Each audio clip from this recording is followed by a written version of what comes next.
Welcome to episode 58 of the Current Backloggers. The date is March 24th.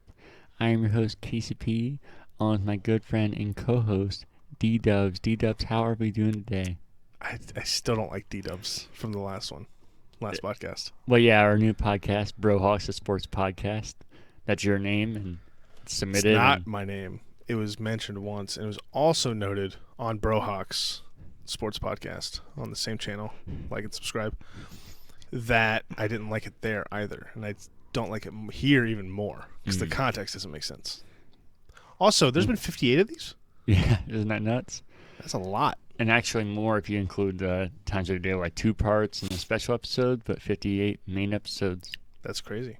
Yeah. Are you going to have a 69th episode special? Ooh, I haven't thought about that. Obviously, I thought about like 50, which we did, 100, but I haven't thought about 69. And that's not far away. It's not. That's crazy. I will have to think about that. All Let me know if you have ideas. Audience, let me know if you have any ideas that are appropriate. Yep. Comments below. Yeah, that's right. We read all of them. So, you guys a bit off track there, but today we're going to be speaking of the racial equalities in this country. See, I stay serious till I see Cody doing it, and he just did it. Is that really what we're talking about? No, it's just the NPR intro is when they do the quiet voice like that. Okay. I was wondering what was happening. I didn't know if this was what you do. Well, you say you listen, so now I'm starting to believe you don't. I have proof that I listen. I recite to you. I've won gift cards. I'm just being an idiot. So I'm used to the welcome. Current backloggers. Used to that one. Echo back through my mic. Yeah, it's gonna be loud. My headphones. So this is your first time on here, D-Dubs. Derek. Sorry. Can't get used to that fake name of yours. But we talked before the show, and you said you're prepared. So we'll start with, what is your top 10 games of all time? Modern Warfare 2. Oh, I was being an asshole. I know. I just thought I would be an asshole back and start naming games. Okay, yeah, because you said you weren't that prepared. So Not at all. Okay. But something much easier, because I'm joking, is I thought we could talk about, maybe next time you're on, I'll give you more opportunity, I actually think, where you started with games, what your first system was.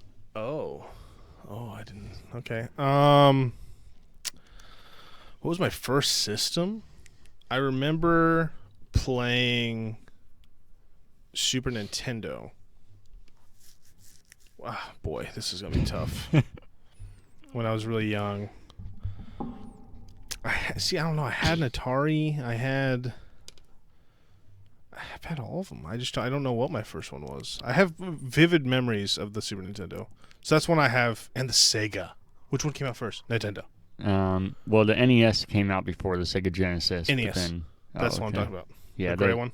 That came out right before the Genesis. Okay. Those two I have very good memories of. So I'm going to go with those. That's my first two as well. Nice. I don't know which one I got first. I just know I was playing both those around the same time over and over. Me and my dad would always play Super Mario Brothers 3 specifically. We played the other ones, but I remember 3 where you could hit the leaf. I think that is Super Nintendo. Is it? I think so. Which one's the gray one? They're both gray. With the flippy lid? That's NES. I played Mortal Kombat on the NES. I remember that from a very young age as well. Let me look here. You're talking about I know I played this first Mario game, the original stick it in guy. I know that one for sure I played. You're talking about Mario 3. Yeah, Mario Bros. 3. Super Mario Bros. 3. Yeah, that was Super NES. Okay, well I remember that one a lot. Okay. But I definitely had a normal one as well. I gotcha. But I remember that game very well. And Sonic on the Sega. Sonic Spinball is what I played a lot. Not regular Sonic? I definitely played regular Sonic, but I played a lot of Sonic Spinball, which I recently found out people hate. Really? Yeah, like I at least a recent thing that I watched a video on, like looking back on games that were hated at the time, and fucking Sonic Spinball was on there. That's how a lot of older games are. I think just because kids, you don't really care. No, I'm just a blue ball hitting stuff like an Eggman. So what's your favorite system of all time then? The Xbox 360. Yeah. Without a doubt. Yeah, without a doubt. It had the times that I've been most invested in games was on the 360. Halo 3, Modern Warfare 2. It's either that or PlayStation 2, but I'm gonna give it to. I played so many games on the 360. We were into achievement races. Yeah, we were. That was the most that I ever went for achievements. It's definitely the most I ever gamed, and I game a lot. But it's either PlayStation 2 or Xbox 360, and I'm gonna give the nudge to 360. Okay. Anything else you want to share about your gaming history before we get into the regular show? No, I mean I'm just I've been gaming since I was little. With my dad, he still games. I still game. I'm a PC guy now. Sadly, I've become that guy. But no, I have other stuff too, but I mainly play on PC. What's your favorite system, out of curiosity? I'm sure you've said it, but I don't know. It's a tie between the N64 The and N64 is so good. the Xbox 360. Very different. That's why I wouldn't really pick one, but those would be my two favorite. I think I played more 64 as an adult. Really? I played a lot of like Pokemon Snap and Oh, yeah. Stadium.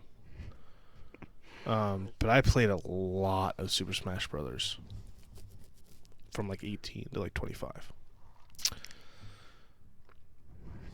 Gotcha. I just played a lot.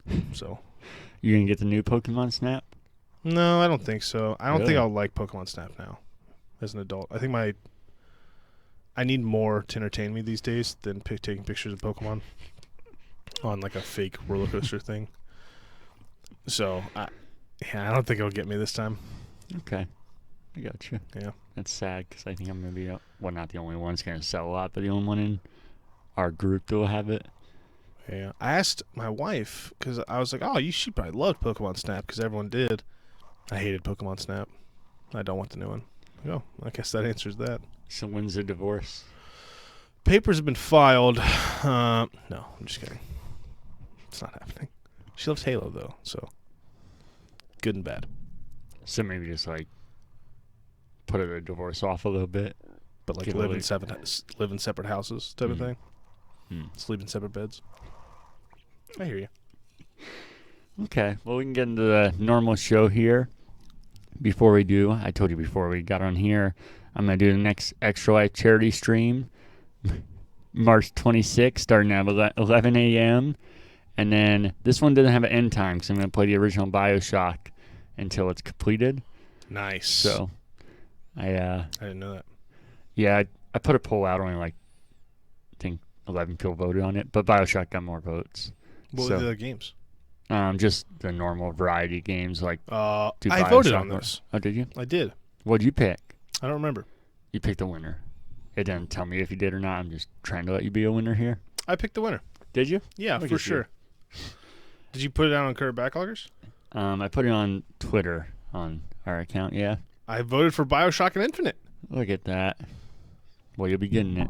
Nice. I'm excited to do it because BioShock's one of my favorite games, and if anybody is going to play it, you should not watch the stream. You should play it first, as much as I want you to watch it. But I think there's a lot of people just aren't going to play it, unfortunately. So I thought this would be a good alternative if you were able to sit down and watch it. It's a good game to watch, too, as long as you watch the whole thing. Yeah, that's kind of what I'm thinking. A lot of our friends jump in and out, which obviously you're welcome to, but I think you're going to lose a lot of it if you do that. But it'll be uploaded on YouTube after, which I will have to think about how to split it up in two parts, unfortunately, to get it onto YouTube. But yeah.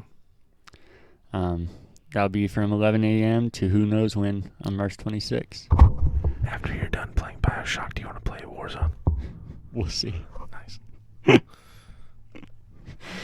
Oh, man. I get rid of one crackhead with Warzone. I got another. It's been bad. We'll talk about it later, but it's At been least bad. you're aware. The other one. I'm fully aware. The other one's like, wait, what? And just confused every time. Like, man, he hasn't gotten to that stage yet. It makes me a different person. Call of Duty's always done that, though. We can talk about it later, but Okay. Call of Duty's always made me a way different person. So, what have you been up to, buddy? Not a lot. That's not true. I recently started calorie counting. So I'm trying to work on my summer bod. It's only been 2 weeks and I'm angry already. But no, that's been good. I'm just trying to. I want in my life to be able to live longer. At this current rate of weight, Thank you. backloggers of weight, that will be reduced. So I know I You just have a lot of backlog of weight. so much backlog, and I'll never finish it. Right. So I'm trying to catch up. No, I'm just trying to get healthier. I've been focusing really hard on that, getting steps, not as much as I need to, because I keep forgetting my watch. And the other day I went to the store and I held my hands on the thing, and it doesn't count them. So that's something I learned. But I've been all in on that. I've been playing a lot of games, Warzone specifically. There's been a couple other ones in there. I've been helping my dad with his Twitch stream. He became an affiliate on Twitch. Really? Yeah. He's doing it. He has a community of people that are like hosting him with like 40 plus people regularly. He's actually doing it. It's crazy. I have a t-shirt. He made t-shirts. And they're awesome. I actually meant to wear one here and I forgot. Could I promote it for him? Next pod, BAAACCKK, a sports podcast on this channel. I'll be wearing it. Okay. Link in the description. Before you go on, I'm glad you mentioned that about the watch, because I saw you challenge me. I didn't know that was a challenge. Oh, so you didn't mean to do it? I was just trying to I was trying to get Sam into it also, but I think I challenged her too. I'm just trying to get like a group of friends so I can see everyone's steps. Oh, I already got you on there, so you should be able to see that. I've had this watch for quite some time. I know nothing about it. I just found out you could change the watch faces. You're like Jeb Bush, you know that? I like to think I don't know who that is. He ran for president. He's George Bush's brother. Oh. I like to think I'm pretty like technology or tech savvy. Uh-huh. I was like freaking out today because I was like, Sam, did you know you could put your own pictures on here and change the watches? She's like, yeah, of course. Yeah, this is why I said you're like Jeb Bush. That's a video of him. He says he's a huge Apple fan. And that cuts to a video of him in a conference room. And they're all having a serious meeting. Oh, who is that? You can get calls on this? And it's not like a promoted thing. I was like, this is so... I kind of feel like that. So I'm still learning. So I didn't mean to challenge you. You're going to dominate me because you were in New York, which I'm sure we're going to talk about. Well, we will, and that's what I was going to say. I thought it was intentional, and I thought it was a fucking cop-out because it doesn't retroactively do it. So it's 7 days going forward. And I was like, of course you wait till I'm back, you motherfucker. Yeah, I timed that because I knew. No, I saw you had like 20,000 steps or something fucking crazy. Yeah, I was averaging 30,000 steps a day there. You know, it's like challenges on YouTube. Trying to take 25,000 steps a day. Oh, really? Yeah. Yeah, I didn't even feel like I was doing a lot of walking until I saw that. But I think it's probably easier when you're somewhere like that, seeing all that stuff. You don't really think about all the walking you're doing. Yeah. I think I averaged between 12 and 17,000 on normal days because of work. I walk around so much. So, still not a bad amount, but... Yeah. Well, I don't have a job, so I average about 500. And that's not a joke. I sit on my couch. I watch Twitch streams. And then I go downstairs and play Warzone. So... or I took certifications. And those took up some time, too. But, no, any walking. So, anyway... I've been up to games, trying to diet, footsteps. But really, yeah, I don't. Nothing crazy. I've been desiring to do a lot, but COVID. Yeah. So that's pretty much my life. Helping my father with his Twitch stream, playing games, and trying not to eat pizza every day. It's a tough Definitely life. not good at the last one. I'm doing good so far. I said I'm definitely not. No. No, you don't even like pizza, I thought. Well, no, I'm definitely not good at not eating it. Yeah, I was just kidding. Okay. What have you been up to? How was New York? Let's just talk about it. Get that out of the way? I want to talk about it. I've been wanting to ask you, but I knew we were going to do this, so I didn't. Okay, so we'll talk about it. First, you had a bit of a spoiler upstairs, and you didn't even notice. the snacks I got from New York. I bought you one. So if you're watching this on video, you can see this here. But Derek, do you want to describe to the people that are listening on podcast what you're seeing and what you're about to try? I believe I'm seeing a non-English Cheetos puff.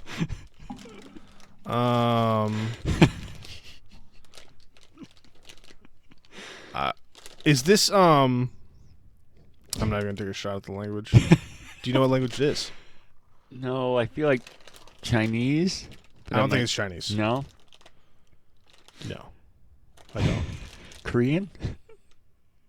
I feel like we're gonna be racist if we just keep guessing. So I'm just gonna say it's foreign and not It's definitely foreign. not English. The thing that threw me off the most, I was like, okay, Is this corn? I don't know. Fucking lights. Is that corn?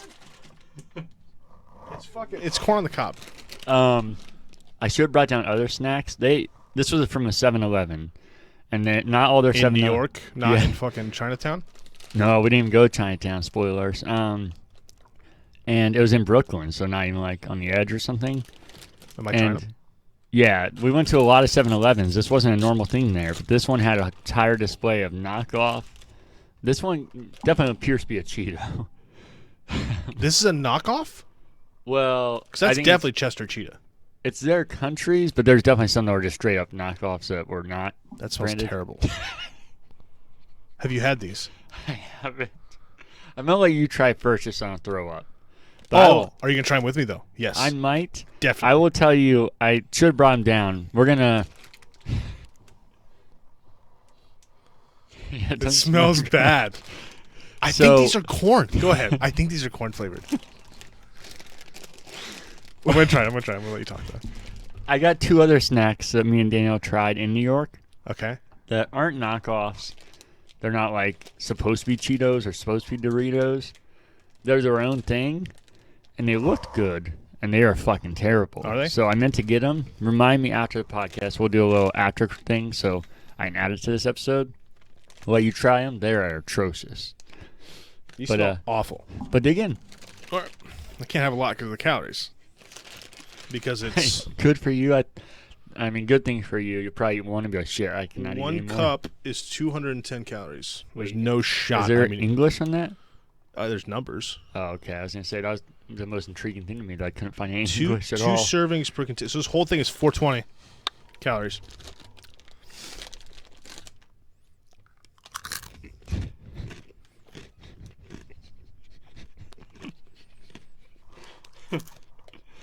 I gotta be honest, I thought it was just gonna be Cheetos, like the straight up thing. It's not a Cheeto.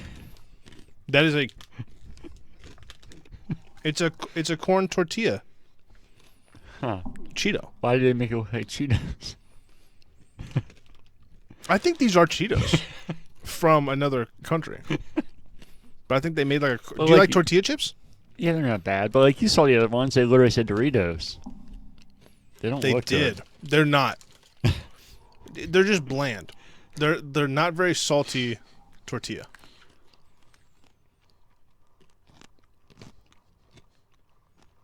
It's not bad. It's just kind of bland. It is bad. It's not bad. You're struggling. It tasted like something, but no, this is not like the other ones. No. I ate them and I was like, what the fuck are these things? And I had This keep is drinking a good amount. This is a corn tortilla, right? I think so. That's what you're getting. Because the corn makes sense now. Isn't there a thing? Isn't there an app? Man, we're getting really into this. I like this.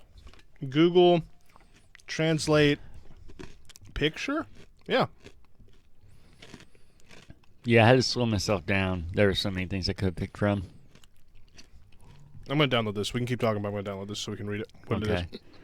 is. Should I get into New York or should I wait so we can? Is there anything... Oh, fuck. Have you been up to anything else besides New York? I have. Let's talk about that. Before I left, I went to my first Blue Jackets game in over a year in person. Nice. And it was a fantastic game. They won 4-3 in overtime. I saw. Back and forth the whole time, too. So, about the best game you could go to. They're only allowing just under 5,000 fans there. So, it it's weird because it feels like a preseason game. I've been to a couple Blue Jack preseason games where people are making noise and trying to do it, but with that few of people and that spread out, it's just kind of awkward. Yeah. Especially Stinger's still there, so he's like hitting the drums and everything. Hyping everybody up. Yeah, and then nobody's really on cue, because even at a sold out game, people aren't always on cue, but you don't notice because there's so many people that if 50% of them are doing it, kind of overwhelms it. So it's a little awkward, but it was just nice being at a game again and feeling somewhat normal. Like I said, there was nobody even close to us, and they did really good as far as separating everybody. The one thing that, if you're worried about this kind of stuff, it was like most of these things where it just kind of seemed like pick and choose what was okay. Going in, it was super strict. Sitting down, all of it was so strict. And then as soon as the game ends, everybody's just funneling towards the escalator, and there's just nobody stopping it. So there's just wall-to-wall of people. Sorry. No, you're good. But there is so many different exits there that now I know that you can just take stairs or whatever. I just didn't expect that to kind of be a thing, and I think it's weird how they're so strict about it, and then once the game ends, funnel on through. Covered it up. Yep. But that was it. Besides, when I got back, I got to hang out with my niece. I haven't seen her in probably like a month and a half. Nice. So that's always fun, and it's always weird because she's at that stage where she knows you, but since she hasn't seen you in a while, especially I'm sure masks make it way worse for kids as far as like getting used to people. She's just shy for like 20 minutes and won't talk to you or do anything, and then goes back to normal after that. But it's like you gotta fucking work up the courage to be able to get her there. And but after that, it was fun. Nice. Did you figure out what's going on? I have the app, so okay. I feel like I'm being a horrible friend, and I'm listening to you, but I really want to know what this is. So I think I'm gonna try this first. I'm gonna say it's There's Korean. so many ads. I could do it 3 days for free, and then it's $15 weekly to translate shit. I know you said I'm racist we'll be racist for keep guessing, but I'm gonna say Korean. I'm sticking with it.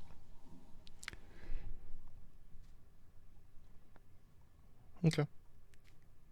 I'm gonna do the 3-day free trial. I just please remind me to cancel.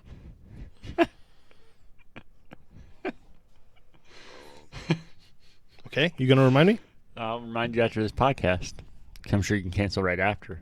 You better be able to. I'm not spending $15 on this, unless it tells me like who I am. Text not found. That'd be even better if they put fake language on there. God, what is this? This is so wacky. Text not found. What about the main logo there?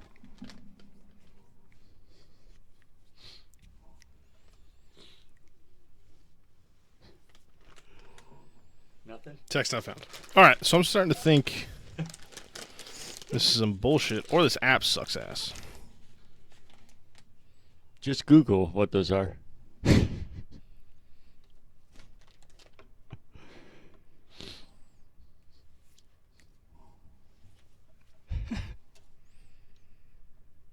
This app sucks. So you're gonna pay weekly? Yeah. Hold on, dude. Can we just figure this out, please? I want to figure this out so bad. It's the most important thing I've ever done.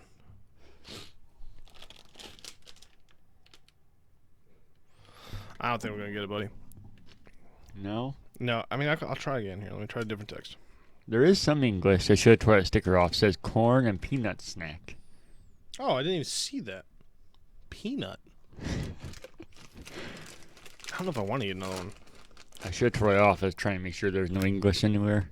I think it's a little peanutiness in it. I guess I gotta try one more then. It's very... not very much there.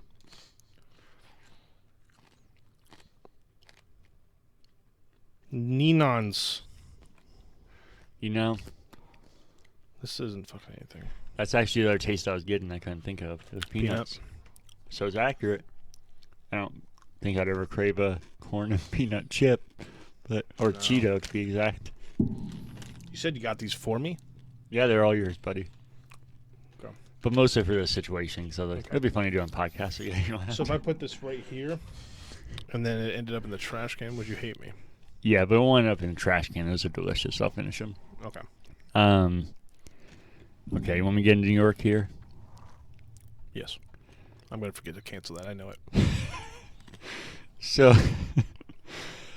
I have some crazy stories. I was going to say those for things we shouldn't admit. Do you want me to give you a couple of them, or should I just give you what we did? And Just give me what you did. Don't spoil it. okay. Can I have one? One? Yeah. You can How many do you have? 4, I think. Oh, let me get one. Okay. So first I'll start with what we did. I'll just kind of go down the list, and you can stop me if you have any questions or you want to talk about it, and then I'll end with the story. So we went to Times Square multiple times, as you do, you know. Visit the stairs, all the stores there, all that jazz. There's a building there, a big one that you're supposed to go into and lick the wall. Lick the wall? Yeah. Did you do that? No, I didn't know that was a thing. I bet it's definitely not a thing right now. Definitely not. COVID. I've never heard of that, though. Usually I know of all the... It may have been a lie, and I was just looking at a wall for no reason. I don't know if you watched Things We Shouldn't Admit or listened to it, but I admitted to kissing a Kmart display because they were going out of business when I was younger. I didn't hear that, actually. So I can't really judge. Okay. It's interesting. All right, go ahead. So Times Square. Yep. All the pictures. Yep. This isn't in order, but we did a Statue of Liberty and Ellis Island, which you got to take a ferry to get there, so a boat ride as well to see the city. That was fucking awesome. I've been to New York before, but it was for 2 hours on the way home from Boston, so didn't really count. I saw the city and saw the Statue of Liberty from super far away. It was also like 2 in the morning. Yeah. So I've been there, but not really. Statue of Liberty was amazing to see. It was closed on the inside, unfortunately, so you couldn't go in it. And a lot of people don't know you can actually go, you can pay a little extra and go to the top of the crown as well. You have to climb these crazy amount of stairs, but you know, that's right up my alley. Yep. So I'm really sad that it was closed, but there's we did a lot, as I'll talk about on here, but there's still so much I haven't done in New York, so I'll be back. Yeah. Went to the Empire State Building and went inside of it to the top, and it was fucking awesome. That's one of my favorite buildings.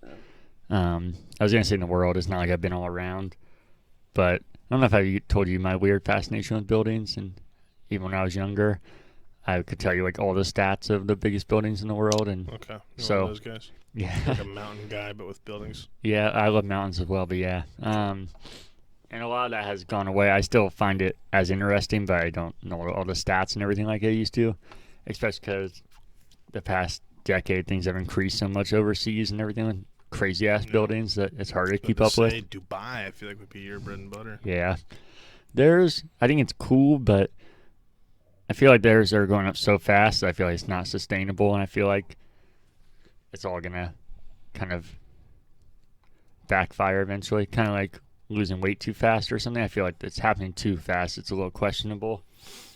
Yeah. It is They're cool. rich, I don't know.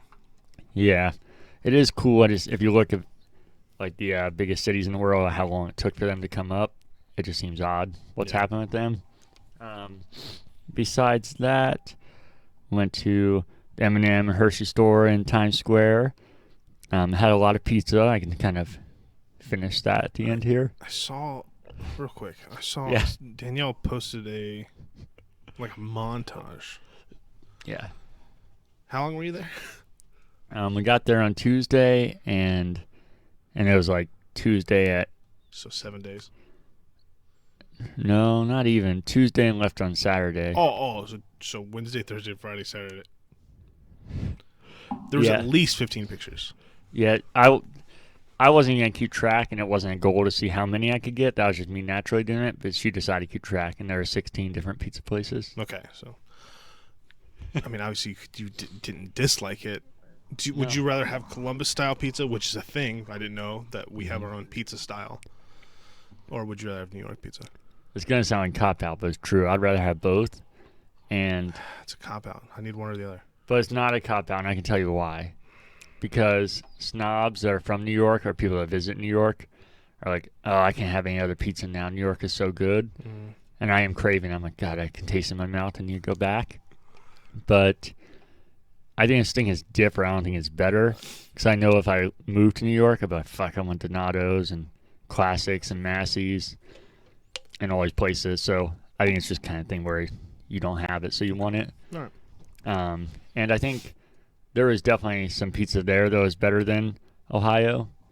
But there was definitely some that I ate that I was like, this is not nearly as good as Ohio pizza. So I definitely don't think it's a thing with a snob. So the worst pizza in New York is better than anywhere in the world. Oh, yeah. I'm like, I like Ohio's brand of pizza better anyway. I'm like pick up a little square instead of a... I've never been particular about that. Yeah, I know a lot of people are about squares and pie cut and everything. I've never been too particular about that. But there is something in New York about just getting a massive fucking slice and folding it. And if I got a square pizza in New York, I'd be mad. Yeah. Yeah, for sure. And drinking with the classic Coke. I prefer Coke over Pepsi, but it's kind of just, Danielle said it and we did it kind of jokingly, but I was like, shit, now it's becoming a thing. I want a classic Coke. I'm avoiding Dr. Pepper. So awesome. 16 pieces of pizza. 16 pizza attempts. Yeah, I was going to say definitely more than 16 pieces. A lot of them, I'm not going to hype it up too much. A lot of them were slices. Yeah. But there was I saw some boxes. Yeah, there was a handful of those. There were boxes. Unfortunately, one of the box ones, because there was only a handful of them, was the worst one. So I ate not even finished a piece. It was one of the ones. It was the worst one I had. I was like, yeah, this is not very good. But we bought a whole fucking pizza. And we did it because it was later at night, so we had to get delivered. Most of the time we were just walking around and grabbing it as we went. But there is other times we got full ones, and I finished, well, she ate some, but I finished the entire thing, and it was like a 20-inch pizza. That's awesome. So, yeah, there was definitely more than 16 slices for sure. And their slices, like we talked about, are not a slice here or there. Big. It's like could be a meal for a lot of people. Did you get a Sbarro like Michael Scott? No. Danielle did that the first 3 times she went to New York. And I was like, no, we are fucking not going to Sbarro. Are you shitting me? I was watching a review of Sbarro, and somebody said their slice is $4.75 there. That's more than anywhere I paid in New York. Uh-huh. I was let down. Everybody talked about how, let me know if I'm going too long. You got me started on pizza. So, okay. Pizza. I'll get that in a second. See, I can just keep going. Sorry. But I was let down. Everybody talked about how you just take a dollar bill with you, and anywhere you go, you get pizza. Oh, yeah, that's not the fucking case. No, Someone told me the same fucking thing. Yeah, and I've watched reviews from people in New York. It's great, man. Just run around with a dollar and everywhere you go. And I was like, oh, my God. Most of the dollar slices aren't very good. I had $2 slice. Yeah, I had $2 slice places, which they said is a letdown of 16. I thought it was going to be like a common thing. One was good, one was okay. So, yeah, no one's bad. And for $1, you can't complain. Yeah, it's pretty hard to disappoint me with pizza anyway. So, and none of the, even the delivery and some of the crazy-ass fees and everything, because you had to use third-party for a lot of them, those sucked. But just going to the place, even though they weren't $1, was still a good deal. It was like $3 to $5 for a drink and a pizza. And if you're a normal person, that could be a meal for you. So it's not a bad deal at all. Yeah. And one thing I realized right before I went to New York is I admitted my whole life, well, since I started my weird pizza habits, how weird I am that I eat cheese and eat it with light sauce and no shake. But I realized before I went to New York and started watching these videos that I feel like I'm not as weird as I think, because that's the traditional pizza in New York, and that's what's famous. They have other kind of pizza. Yeah, and they don't order it like this, but most places don't have very much sauce, and most places don't put shake on top. Yeah. Which also was perfect, because I was part of my worry. I was like, man, the slice thing is so appealing, but kind of not going to let me actually try it how I want. The majority of them, I could eat it without doing much to it. And this is fucking great, and makes me feel like I'm in another world where everybody made fun of me. And I was like, how could you just eat that? And then everybody's like, all the top pizza reviews you watch, if you're going to New York, you gotta get cheese. That's the pizza there. Yeah, I think that's the snob of the pizza world. Oh, you can only taste a real pizza if it's cheese. Because it's the most basic. Yeah. So you would know if it's actually a good pizza because you don't have the awesomeness of pepperoni or vegetables. Unnecessary. Wrong. But I love cheese pizza. Yeah. I gotta have some meat. Oh, I know you gotta have the meat. I'm like Arby's. We have the meats. Would you like to hear something that's gonna make you mad? Sure. So I had 16 different pizza places. Mm-hmm. I went there weighing 153. You lost weight. Guess what I came back weighing? 149. 149. Bingo. Wow. Exactly. That's crazy. Well, I mean, you walked 30,000 steps and you probably ate. I bet you burned more calories than you ate. I knew I did take a lot of steps, but I'm also not gonna lie. When I wasn't having pizza, I wasn't like I was being healthy. I was eating a shitload of snacks, a lot of pop. We had Fuddruckers on the way there, Sheets on the way there. Yeah, I mean, you have a ridiculously high metabolism anyway, but I bet you burned quite a bit of calories. Fuck you, also, but... No, I know. Yeah, I wasn't saying I'm bragging. I'm saying it's yeah. fucking stupid. I was like... It's literally stupid. I fucking have cut my calories down by like 3,000. I'm eating 1,600 calories right now. I'm starving. Yeah, like I said, if I could give some to other people, I would. Or I'm barely losing weight. Yeah, it makes no sense. And I'm not complaining for myself because it would suck if I had to deal with that, awesome. but it makes me feel bad for other people. I'm just like, I had 16 pizza places. If I could eat, I mean, I would have 16 pizza places. It would just, I would have to fucking pay for it when I get back. See, even with how I am, I was like, I'd probably gain a couple of pounds. That's just natural. But the fact that I lost weight, that's just... Danielle did pretty good too with her weight stuff, right? Yeah. She probably didn't eat as much pizza as you. Not as much. She ate at all the places, but most places she didn't eat as much as me. Yeah, fuck it. But it's awesome. Like I said, even though I won't say it's better, I'm definitely missing it, and to I think a weird extent. I've ordered. It'll go away. I don't think it will. You know me. It'll go away. I taste Portillo's in my mouth every day. I don't even know what that is. Oh, is that the Indianapolis place? Yeah, and I can do this with countless things. I'm like, oh shit, I can taste it. Well, a craving every once in a while is different. Okay, well, I crave a Philly from Philly every once in a while. Okay, well, I'll keep you updated even if you're not on a podcast. I'll do a daily check or a weekly check-in. A daily would be a bit much. Sounds a little crazy. But I've been back 4 days. Yeah. And I've ordered 7 pizzas, so I don't think it's going away. And 4 of them have been Brooklyn-style Domino pizzas. Cause I'm like, shit, I need my fix some way. Issue. You're getting Domino's. That's true. I don't even like Domino's, but the Brooklyn style, it's good, and changes Domino's completely. There's probably like authentic New York style places here, and you should look them up. I've tried a couple, and they suck ass. You ever heard of before I Sbarro? went to New York, yeah, there you go. Before I went to New York, so not like being a snob, I tried them, and they're no good. Okay. But it's not going to go away from me. I can tell you this It might. because I haven't been in Myrtle Beach in 2.5 years. There's a place there called NY Doughboy. Yeah? They do a better Doughboys? New York pizza, NY Doughboys. Okay. They do a better New York pizza than a lot of New York pizza I had, and I taste that in my mouth pretty fucking often. I'm like, shit, I need that. So you And get cravings. That's okay. well, I can taste a Philly every once in a while. what if I told you I miss it so much that I keep looking up videos of pizza there and people eating it, and I'm like, shit. And then a couple of times that's what made me order Brooklyn pizza, because I start watching them, fuck, I need it. Then I think you have an issue. I'm not going to argue. Can you order from places there frozen, have it delivered here, and make it here? Some places do that. I bet not, but I'm not going to tell you I haven't thought of checking into that. Yeah, I mean, as well. I know you can do that from, what's the big-ass Chicago place? Oh, It's here now. Yeah, you can do that from there before it was here. So maybe, I don't know. Maybe you can get your fix. I hope so. I'll tell you my favorite one. I guess I'd probably say that. I will not remember any of them, but yeah, please tell me. It's called Bleecker Street. Okay. Bleecker Street Pizza on Bleecker Street. Makes sense. It's a good name. It's fucking awesome. It's what I imagined a New York pizza being. Because a lot of them I got, and most of them I said were, there's only one I disliked. Every other one I thought was okay to amazing. Mm-hmm. But I kept getting them. I was like, this is good, but I feel like this is not what I picture a New York pizza being. And I got this the second to last day. And I was like, oh, fuck. This is it. This is it.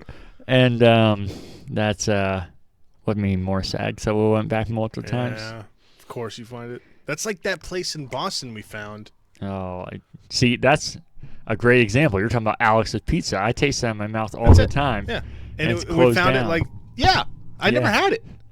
Wait, you didn't?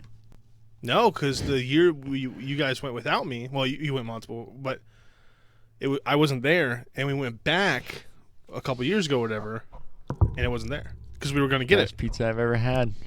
Sad fucking day. But there was another place. It was like an actual restaurant served other food besides pizza. I don't remember what it was, but I remember being like, man, if I saw this or if I had this the first day I arrived, I'd have it every day. Similar, there was a place on our honeymoon. Don't remember what it's called either. I don't know how you do Chicken wings. Best chicken wings I've ever had. I think it was like a seafood place too. I hate seafood. that. Me too. I went back every single day for our honeymoon, and I got fucking these chicken wings. So I guess I kind of get it, but I haven't thought about the chicken wings still right now. I've been married for years. I don't know how you do that, and you're like, I can't remember what the name is. I would lose my fucking I can't mind. remember a single place I ate in New York. Oh my god. I can remember I went to a restaurant and I had to get a Coke, which isn't just a Coke, that's just pop. So I got an actual Coke. It was very late at night. I got a burger. Do you remember that? I don't know. Should I jump off pizza and go back to the list? I mean, if you want to, maybe we can talk pizza all you want, but... Well, maybe we'll jump back to it. What was it called? Bleecker Street? Bleecker Street. I'm going to look up a picture of it first. Okay. Well, I'll stick on pizza for a second, kill some time. Bleecker Street. There's a movie called Bleecker Street movie. Oh, is there? What if it's fucking about pizza? I would watch it.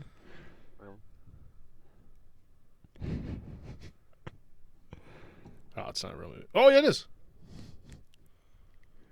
I hope the picture is as good as it was in person. Do you hate Dave Portnoy? I fucking hate him so much. Why, you love him?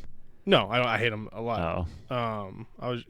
That came up for Bleecker Street Oh, Pizza did it? Barstool, so I don't know if he did it or not. He We won't probably look into did. that. I just want to see a picture. I fucking hate that guy so much. Cody, I knew you would. yeah. Yeah, he seems like a guy you would hate.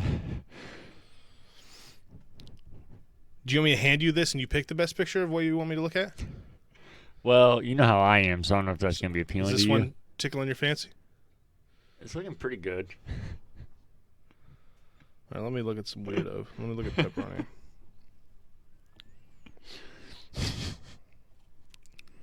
Is it thin and crackery? Not crackery. But it is thinner. Yeah, that's how traditional New York is. It looks good. It's like 4.5 a out of 5. It's like has a bend to it, but crispy. So Mhm. not cracker. Like if you ever had St. Louis pizza, bleh, I it's have not had like St. Louis that. pizza. It's terrible. Oh, I thought you were gonna say it's awesome. Yeah, No, it fucking if you've had St. sucks. Louis barbecue, you probably don't like barbecue, do you? No. That's so sad. It was so fucking good. Did you go to IMO's in St. Louis? I don't remember. Well, that's the place in St. Louis. Everybody says you had to go there. I don't think so. I think I went to No. like a literal backyard barbecue place, and it was fucking awesome. Oh no, I mean for pizza. Oh, for pizza? No, I think I just grabbed pizza somewhere. I don't remember where.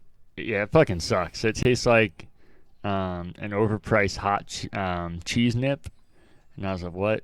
Ew. Yeah. And I know people from St. Louis, and they're like, no, this is the best pizza you ever had. I was like, what the? You guys need to try pizza. This is fucking terrible. All right, here we go. Pepperoni pie on their website. Yeah, I mean, they just have like the normal pepperoni. That's the only thing. I'm a big sucker for the cupped pepperonis that hold the grease, like little pools. Uh-huh. Oh, man. You get me going. But I like it. I like that type of pizza too. They do not have an option to get it frozen and brought to you, by the way. That's so sad. Yeah, sorry. There's other places I like. I'll check. Bound the Game are going to do it, Yeah. sadly. All right, we can move on unless you have more pizza talk. Well, we'll just go off this. What's this fucker's last name, Dave? I always forget. Portnoy, I think. Yeah. I think that's how you pronounce it. So do you know him well? Are you just like, Not like personally. no, like you ask? Yeah, I know of him pretty well. Because I feel like you would hate him too, but then the way you said that, I was like, oh, maybe you're a fan. Oh, no, I don't like him. Okay. Cause He's an asshole. I've watched a lot of his pizza reviews for some reason. Not sure why, but no, I don't like him.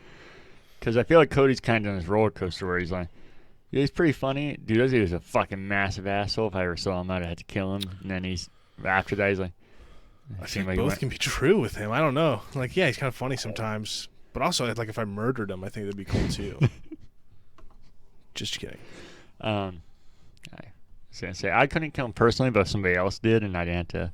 Well, all right. Guess that's that. Yeah, I couldn't. That guy, fucking. Yeah, we'll jump off before I go on a rant. He seemed like a guy you'd hate. I'm trying to order this online to see if I can get it brought here, and it just won't happen. Here's what we do: we take a trip together to New York. I would go, Casey. Again, go back previous in the episode. I don't have a job. But you got money to be able to do it then. Yeah, fucking Mr. Biden's stimmy just hit the old bank account. You know what I'm saying? I'm rolling in money. No, we have money. I mean, we're not fucked. I wouldn't have a job. I would not have a job this long if we didn't have money. Well, you know I'm not being douche. Do you have money? I'm saying, like, do you have money to be able to spend I would dumb go to shit New York? That I would. I don't know if I could eat that much pizza on my caloric intake. Maybe if we walked 30,000 steps, I might be able to. All right. Well, when are we going? Next week. All right. Next weekend? Sure.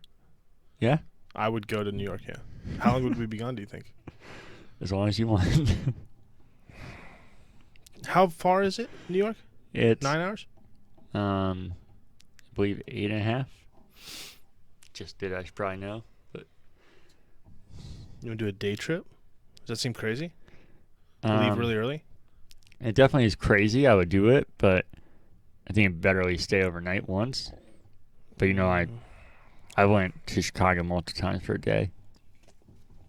We'll talk after the pod. Okay. We went to the largest Macy's store in the world. Okay. They moved a big piano there because FAO Schwarz closed down. Sad. That's cool. It's still there. Yeah. I didn't know it was going to be there. We went there because it was the biggest one in the world, and there's a wooden escalator there that Danielle wanted to show me. It was kind of cool, and it was operating. Like, we went up on it. It's Seems all made of dangerous. wood. Yeah. And then I happened to see that next to it. I didn't know it was there because I knew FAO Schwarz closed. And then one of our last days, again, unfortunately, I saw FAO Schwarz was there, so I don't know if somebody bought the name or what. Oh, weird. But it was too late to go into it. But yeah, I don't remember that. It was awesome. I remember very well about going to New York. That part I remember very well. Have you been there twice? Yes. Or okay, I thought you said you went there with Sam as well. I don't think so. Okay, I might be making that up. We got. I should have brought it down. Ourselves drawn in Times Square as I showed you. It's perfect. You should take a picture of it and put it in this. Okay. Right here. My stomach's going crazy. Mine is too, because I'm fucking eating 1,600 calories, mister. I eat 20,000 pieces of pizza and lose weight. Anyways, we went to Central Park. Nice. It was fucking awesome. This was a day that it was absolutely pouring the entire day. But you know how I am when I travel. I have to do these things. Yeah, and I mean, if you're in New York, I'm not going to waste an entire day in a fucking hotel. Yeah, it'd be lame. Especially when you're not there for a long time. Yeah, the weather overall wasn't great. It was actually better here, which was unfortunate. I was looking at the app. I was like, damn it. Cause it's been nice. Yeah, but it also wasn't terrible. It was like mid to low 40s, which doesn't sound that great, but New York at this time of year, same as here, you're kind of transitioning from spring to winter, so even though it's supposed to be spring, you can have a crazy blizzard out of nowhere, so it's hard to complain even with a super rainy day. But, of course, the rainiest day was when we went to Central Park and walked through it. But there's some good times there. I fed a squirrel. I heard. And, yeah, I took it straight out of my hands. It was pretty adorable. Probably not the smartest idea. Nope. I was about to tell a story, but I'll save that. Oh, okay. Yeah. Because I'm giving you a better one. Okay, good. And then in Central Park or near it, we went to John Lennon's Memorial and Strawberry Fields and the Dakota where he lived and was unfortunately murdered. But it was fantastic to see that. It was awesome.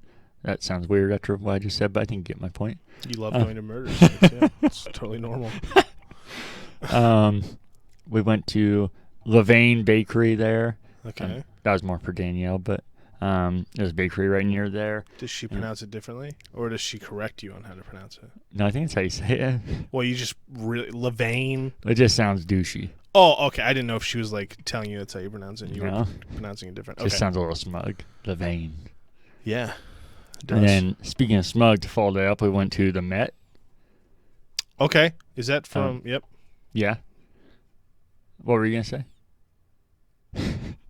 The Met. Smug. Yeah. I think I'm thinking of something different. I think I'm thinking of Smog from South Park. The Met is a giant art museum. So, you know. I didn't go to any museums. I regret that. Yeah, there's some really fucking cool museums. I didn't do enough of them. We bought the City Pass, which if you've ever done that in a city, it's like 10 attractions, and that was included in it. And Danielle wanted to go, and it didn't cost us anymore. Did you do Subways? Oh, yeah. Yeah. That's where my story comes in at the end. Dude, Subways are awesome. Yeah, they are. They're fucking awesome. Well, here, I won't start the story, but I'll tell you, the Subways, yeah, they're fucking great. Yeah. And I felt so futuristic because I have Apple Pay on my Apple Watch. And, yeah, Danielle was like, buy the Metro card and get all 7 days, which was probably the cheaper option. I haven't done it yet to see the math to check yet. But then you're all old-fashioned. You're swiping your Metro card. People like, didn't work. It's part of the experience, though. But you can move into the future and you just be like, and just walk through. Even me, I was like, this sounds cool, but it's not going to be this flawless. And I just tapped this button twice, did it, and I was good to go. It cost $2.75, and I was on the subway. You push that button twice and you pay things? What the fuck? God damn it. Look, I don't have any cards on it. I didn't know you could do it. I knew there was Apple Pay on it. I didn't know how to do it. I hate you. So that stuff is, I find it really cool. It's unnecessary, but it's really cool. Yeah. And it almost just seems scary how easy it is and how the world's moving, but it's fucking awesome. Yeah. And the subway. I have a story about that, where the world's moving, by the way. Oh, okay. You want to go there? Not right now. Okay. Just when we do the what you've been watching, is that one of the things? Yeah. Mm-hmm. I got one for that. Okay. The subway is so cool. I was trying to use my phone for the transit directions since I'm not good at subways. And you can ask people there, and most of them are really helpful, but they're so used to that being common knowledge, like we would directions here. I'm like, okay, I think I got you. And there's also sometimes they definitely just direct us completely wrong, which I know for sure. I can tell you. But the subways are cool, and Danielle's been there a few times. She said she was surprised how fast I got a hang of it. I think I did well with it. I think Maps, knows generally what to do, but I think there's a lot easier ways. I think we were going out of our way. We'd have to walk 5 minutes to each station and get on it. I'm pretty sure if you knew how to work the city and didn't follow maps, that you would never have to do that because subway stations are fucking everywhere. There's one not even a minute walk from our hotel, but a lot of times we'd have to walk 5 minutes to get on one. So I feel like maps just try to look at the most direct route instead of being like, well, just get on any station right there and good to go. I think you'll figure it out from there, Yeah. Because if I lived there, I would fucking master these subways. Oh, yeah. It's all, I wouldn't own a car. No one owns a car. Yeah. Well, not that many people do. It was glorious, and I know you see a whole lot of shows on there, and it's probably the potential downside because the shows could turn bad real fast, but it's great. Yeah, that's another thing. Speaking of shows, I regret about New York. There's Broadway shows there. There is. All those are shut down right now. Yeah, that makes sense. I didn't get to go to one then either. I don't personally care about Broadway, so for me that wasn't a bummer, but I know Danielle really wanted to go, and there's a giant Harry Potter display there for it, and the Cursed Child. Oh, okay. Nice. So I didn't even know that was still going on. That's crazy. Yeah, it's its own massive building right now. Nice. That would be so sweet. But then back to the Met, I guess. It's a giant art museum. It's world famous. They yeah, I've definitely heard of it. Yeah. Okay. The Met Opera is there, and the Met Gala where Taylor Swift's been there. Sure. I'm sure she's been a lot of places. I know. Trust me. I try to figure out where. God. How I Met Your Mother. They did an episode there. I tried to start thinking of that. Yep. I love that show. Me too. I went later that day. We went to the Nintendo store. I saw that video. Did you? I did. Yeah, I put it on our channel. That actually wasn't a planned thing. so it wasn't the best done video and not the best audio quality. But I thought it wasn't bad for something I didn't plan to do. Yep. And also, I didn't ask anybody. I'm pretty sure it's probably something I was like, can I film in here? Especially getting them on there. Yeah. And there's Nintendo music in the background, which I didn't think about. But Fuck it. I just felt like I was in a different world there. I was so happy. And I was like, I can't believe I'm here. This feels unreal right now. Yeah. So I just kind of did it without thinking. That kind of stuff, I don't get awkward. I'm just feeling, this is kind of weird. I don't really want to do this. But it just felt so right. And At least you have the guy strapped with like a camera here, and he's like Yeah. holding the thing. Yeah, With his phone. there was it was even better than I thought. It was fucking glorious. Did you buy a lot of things? I bought Enough. 2 shirts and a hoodie. Oh, it's not bad. For No. Crazy. I bought a lot of other stuff for other people, and they were going to pay me back, so my bill was crazy. It was $355. That even still doesn't sound that crazy for Oh, being no? A, in New York, B, in a Nintendo in a Nintendo store. Yeah, I mean, their price is what you'd expect, but I didn't think it was terrible for what you're Yeah. getting. And it's cool because it's stuff that you can only get there for a lot of it. I didn't actually buy any media, so I guess I wouldn't talk about media pickups. Maybe I'll do a different video, show those off. But it was unbelievable being there, and the building is so fucking cool. And I felt like kind of like when you go to PAX, you just transfer to a different world. Like the guy Yeah. working there, he's like, "Oh shit, man, is this your first time here?" And he was super nice and just talked to me. And this is part of the time when I was filming, so just a second, and I had to come back.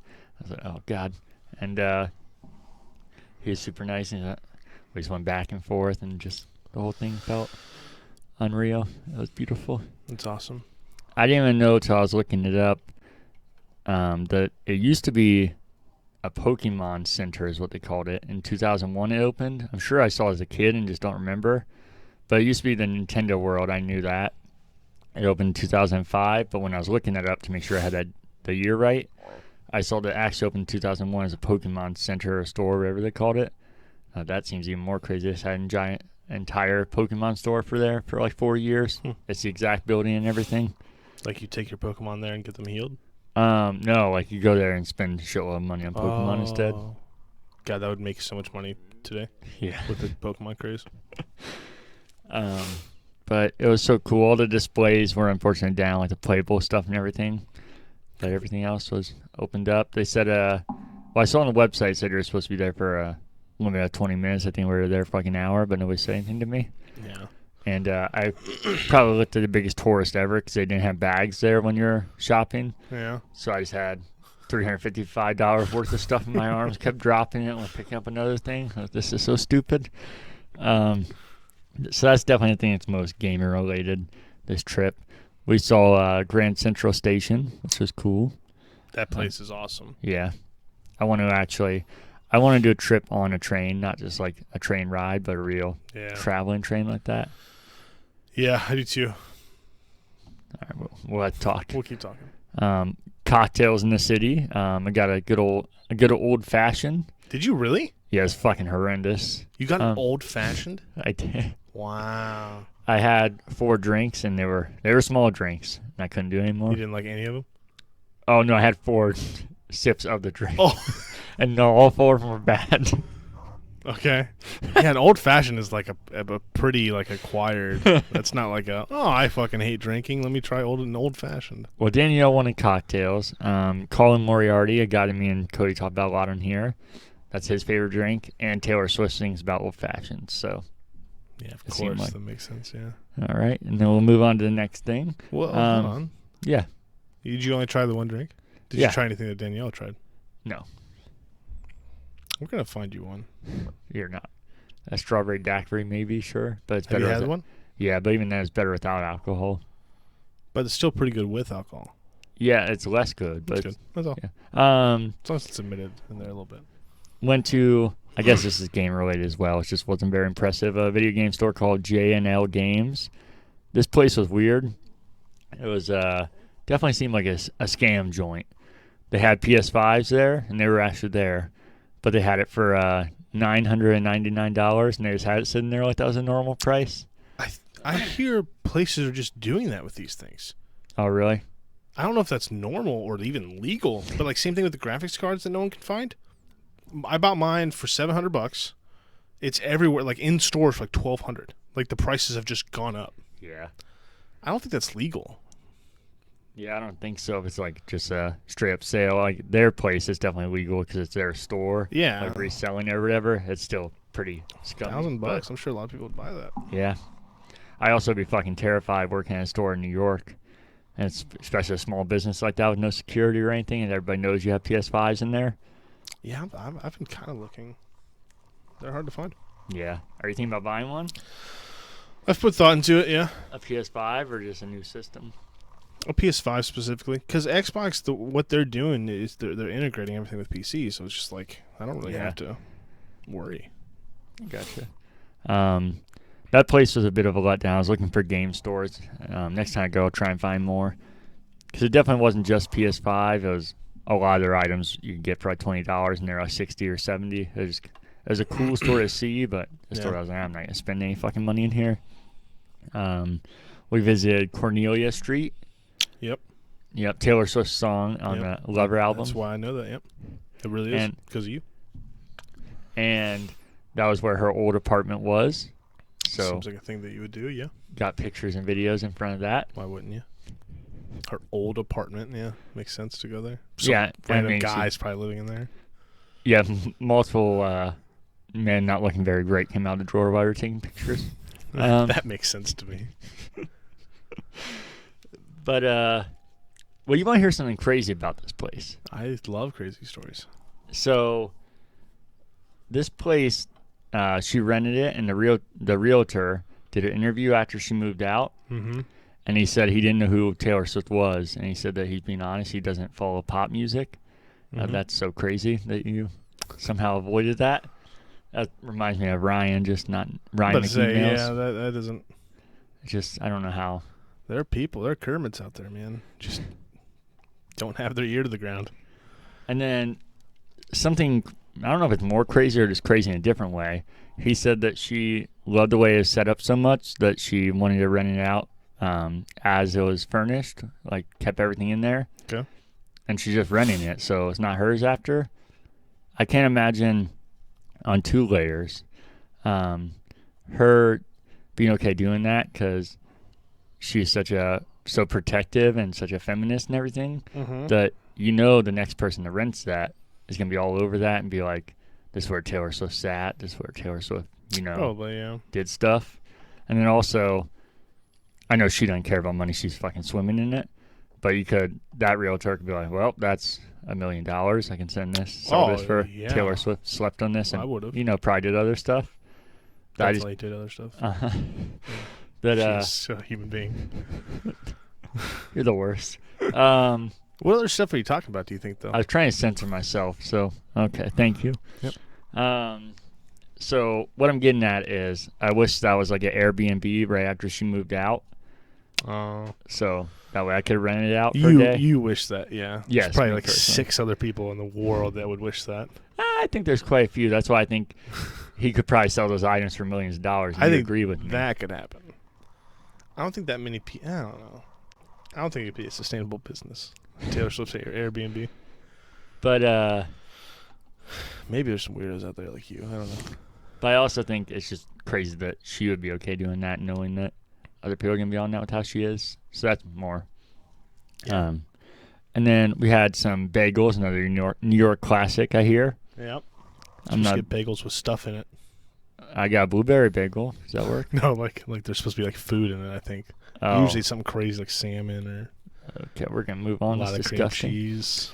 We went to the Oculus, which is this very futuristic building looking like something out of Mass Effect. It's the subway station into the World Trade Center. Okay. And it looks like something not of this world. It's fucking awesome from the inside and the outside. The outside's a really cool structure, but then on the inside, like I said, it looks like something just straight out of Mass Effect. It does not look real. I saw a picture. Oh, did you? Yep. Didn't it look cool? It did. I saw, we went to the Oculus. I was like, like an Oculus Rift store or something. I was like, I have an Oculus. Then we went to the 9/11 Museum and Memorial there. Something I've always wanted to do. It was really cool. The only downside was I wanted to go into the new World Trade Center building, but it's only open Saturday and Sunday right now. And Saturday was our last day, but maybe we can catch it right before we left, but it was already booked the entire day. So that is something I need to do when I go back. I could see it. I was right by it. It was awesome. Yeah. Amazing looking building, but didn't get to go in it. That's the second time I've been right next to it and haven't been in it. That was like one of the few things I did when I stopped there before. Had a whole lot more pizza. Kind of doing this in out of order here. Went to the Brooklyn Bridge. Went to one of the parks near there with the views you always see in the movie. It was like the Brooklyn Bridge and the city behind it. Yeah, it's usually really sunset cool. For some reason. Yeah, that was actually one of the few sunset days, or the few sunset moments, not days. And then we walked all the way across the Brooklyn Bridge from Brooklyn to Manhattan, which was really awesome. We went to a whole lot of 7-Elevens there, as we talked about with our snacks. Got Slurpees a lot of times because I love 7-Eleven, and they've all kind of abandoned us here, unfortunately. I think they're way better than most of the gas stations we have, and Slurpees are so good. I don't know why. What are you? The way you say Slurpee is funny. Slurpee. It's just a funny word, I think. Slurpee. We went to Top of the Rock, which I don't know if you know what that is, but it's Rockefeller Center, which is NBC Studios, where they live. Oh, yeah. Yeah, so. Go ahead, sorry. No, please. I'm so bad at interrupting. We went there, and it was Christmas week. So, like, the tree up. Yeah, we didn't get to see that. Oh, dude, the ice rink and shit was open. It was awesome looking. They were actually remodeling that whole area where that stuff would be. So really? It was gated. You could see it, but yeah, it was underwhelming. It was sweet to see the Christmas tree. Yeah. I know you like Christmas. Oh, that's something I'll definitely have to see. And they weren't doing tours of NBC Studios, which would have been awesome. I hear you go all through it and get to see sets and everything. Oh, really? Yeah, Danielle did it last time she went. I thought that sounds fucking awesome, but they're not doing it right now because everything going on. I would so do that, yeah. That was unfortunate. And they have an NBC store there with all their merchandise, but that was closed. But Top of the Rock is the top of their building, and it's really cool. There's 3 different lookout points. So you get to, I can't remember what level or what floor, but you get out and then you go outside on top of the building, and it's already cool. And if you want to go up higher, just take the stairs, and there's another one, and then still outside, and then there's another one that gets even higher. It's just fucking awesome view of the whole city, and the Empire State Building's right by there. So that was really cool. I wish the NBC Studios and everything going along with it was open. That's also right by, I'm glad I thought of this because you're the only person probably know or care about this. Let's see. Radio City Music Hall. Oh, yeah. Yeah. The NFL draft for years and years, somewhere I always dreamed about going. I was like, oh my God, it's right there. Now, timeout. Speaking of the draft. Yes. This is going to be for the podcast. Okay. Do you actually want to go? They just announced they're having fans. And they're having activity for Cleveland people. I'm not a Cleveland person. But we will be that day. I will definitely go if there's not. I know there's going to be a limit of people, but if it's not a limit of like, hey, you can be here for 2 picks or something. Because I can see them doing that. Like, hey, you could be here for 5 picks. You could be here for. I read there are tickets to get like into the draft. And then there are a shitload of like NFL-related activities all around the draft. So you can like be on the outside of the draft, but still there and doing activities. That's what I read. I guess. Yeah, specifics would be. Yeah, I think it's weird how little they put out so far. So that's my biggest concern is what they're actually gonna follow through with it. Well, they just announced they're even doing it. So yeah, we'll see. I want to go bad. Oh, me too. As much as I hate Cleveland, when they announced that like 3 years ago, I was like, I'm going. I've always talked about going to the NFL draft. You should just go, even if it is a limit. It's like 2 hours away. Yeah, unless we have somewhere to watch it or do it, then I feel like it's worse than just not sitting here and watching it. Yeah, I mean, we might have to go like a bar or something. Yeah. We'll be close.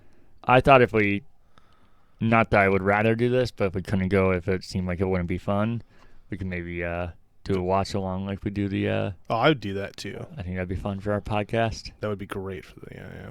So I thought that was an alternative. More stuff to talk about. But yeah, you mentioned it. No, I got you. So that was cool to see because I've always dreamed of going to the NFL draft when it always was in just New York City, which I actually kind of wish they kept it like that. As much as it's cool to be able to maybe go to in Cleveland, I always thought it was cooler as a tradition in New York like that. I don't like it as much traveling. I think it seems kind of weird. Yeah. But besides that, I saw the Chrysler Building, another one of my favorite buildings there. I think it's Fucking awesome design. New York just seems like your kind of place for a building guy. A lot of It buildings. is. Yeah. It's fucking awesome. Let's see. My wife just sent me a text really quick. What's up?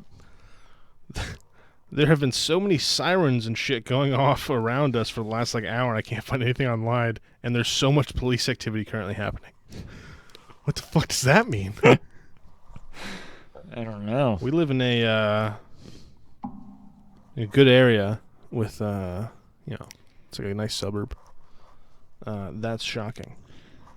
Huh. And something I'm going to ignore. We went to, well, the Hudson River kind of runs all along there, but we went to a walkway near Hudson River and found a piece of the Berlin Wall there. Okay. They transferred, so that was really cool to see. And then the only other thing I think, there's a bunch of random stuff, like other places we ate and everything, but I could be here all day doing that. Yeah, was for sure.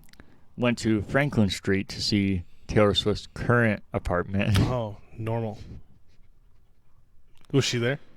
I don't know. She might have If been. she was, I'm very sad. Oh, at both these places, I grabbed the handle and the railings just because I figured at some point she had to touch those. Yeah. Yep. You're weird. Yep. I like having that on record on the internet. You're weird. She's modest too, which I liked, because she rented that apartment, Mm-hmm. and then she rented out the one next to it, so that way she could connect it to have 10 bedroom, 10 bathrooms. That's all she needs for the one person. Yeah. Nice, modest life. That's what I'm saying. She know who she rented it from, so it's kind of cool as well.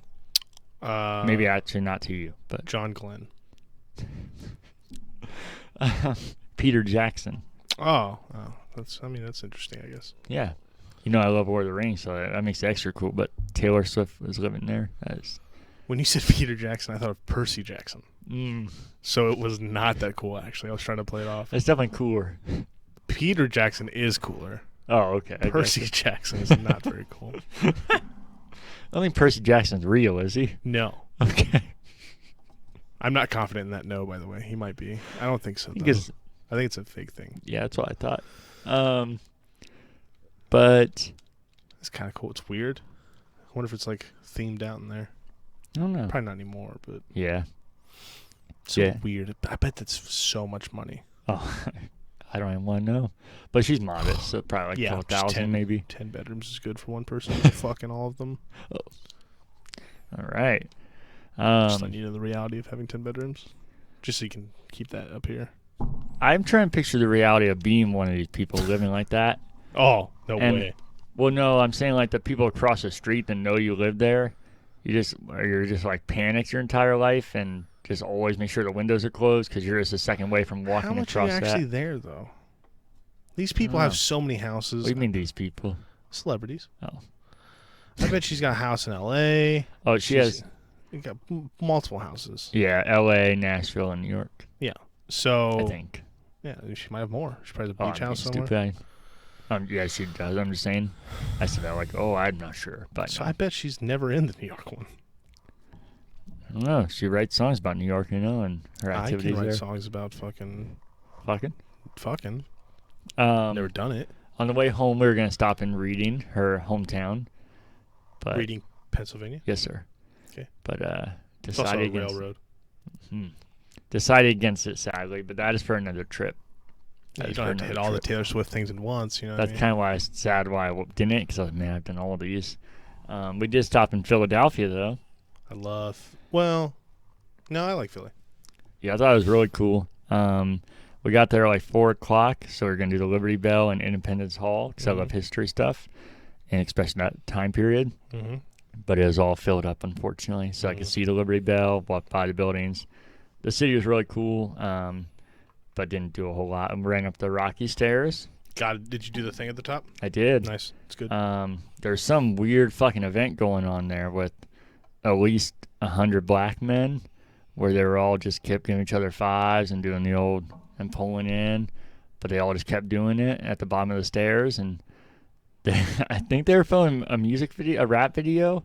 So they kept saying, $10 if you want in this. And the crowd just kept getting bigger and bigger.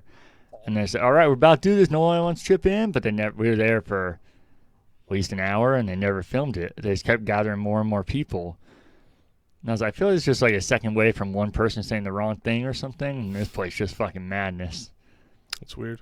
Yeah, I don't really know. I'm pretty sure Lil Dicky filmed one of his music videos right there, so it must be like a common thing.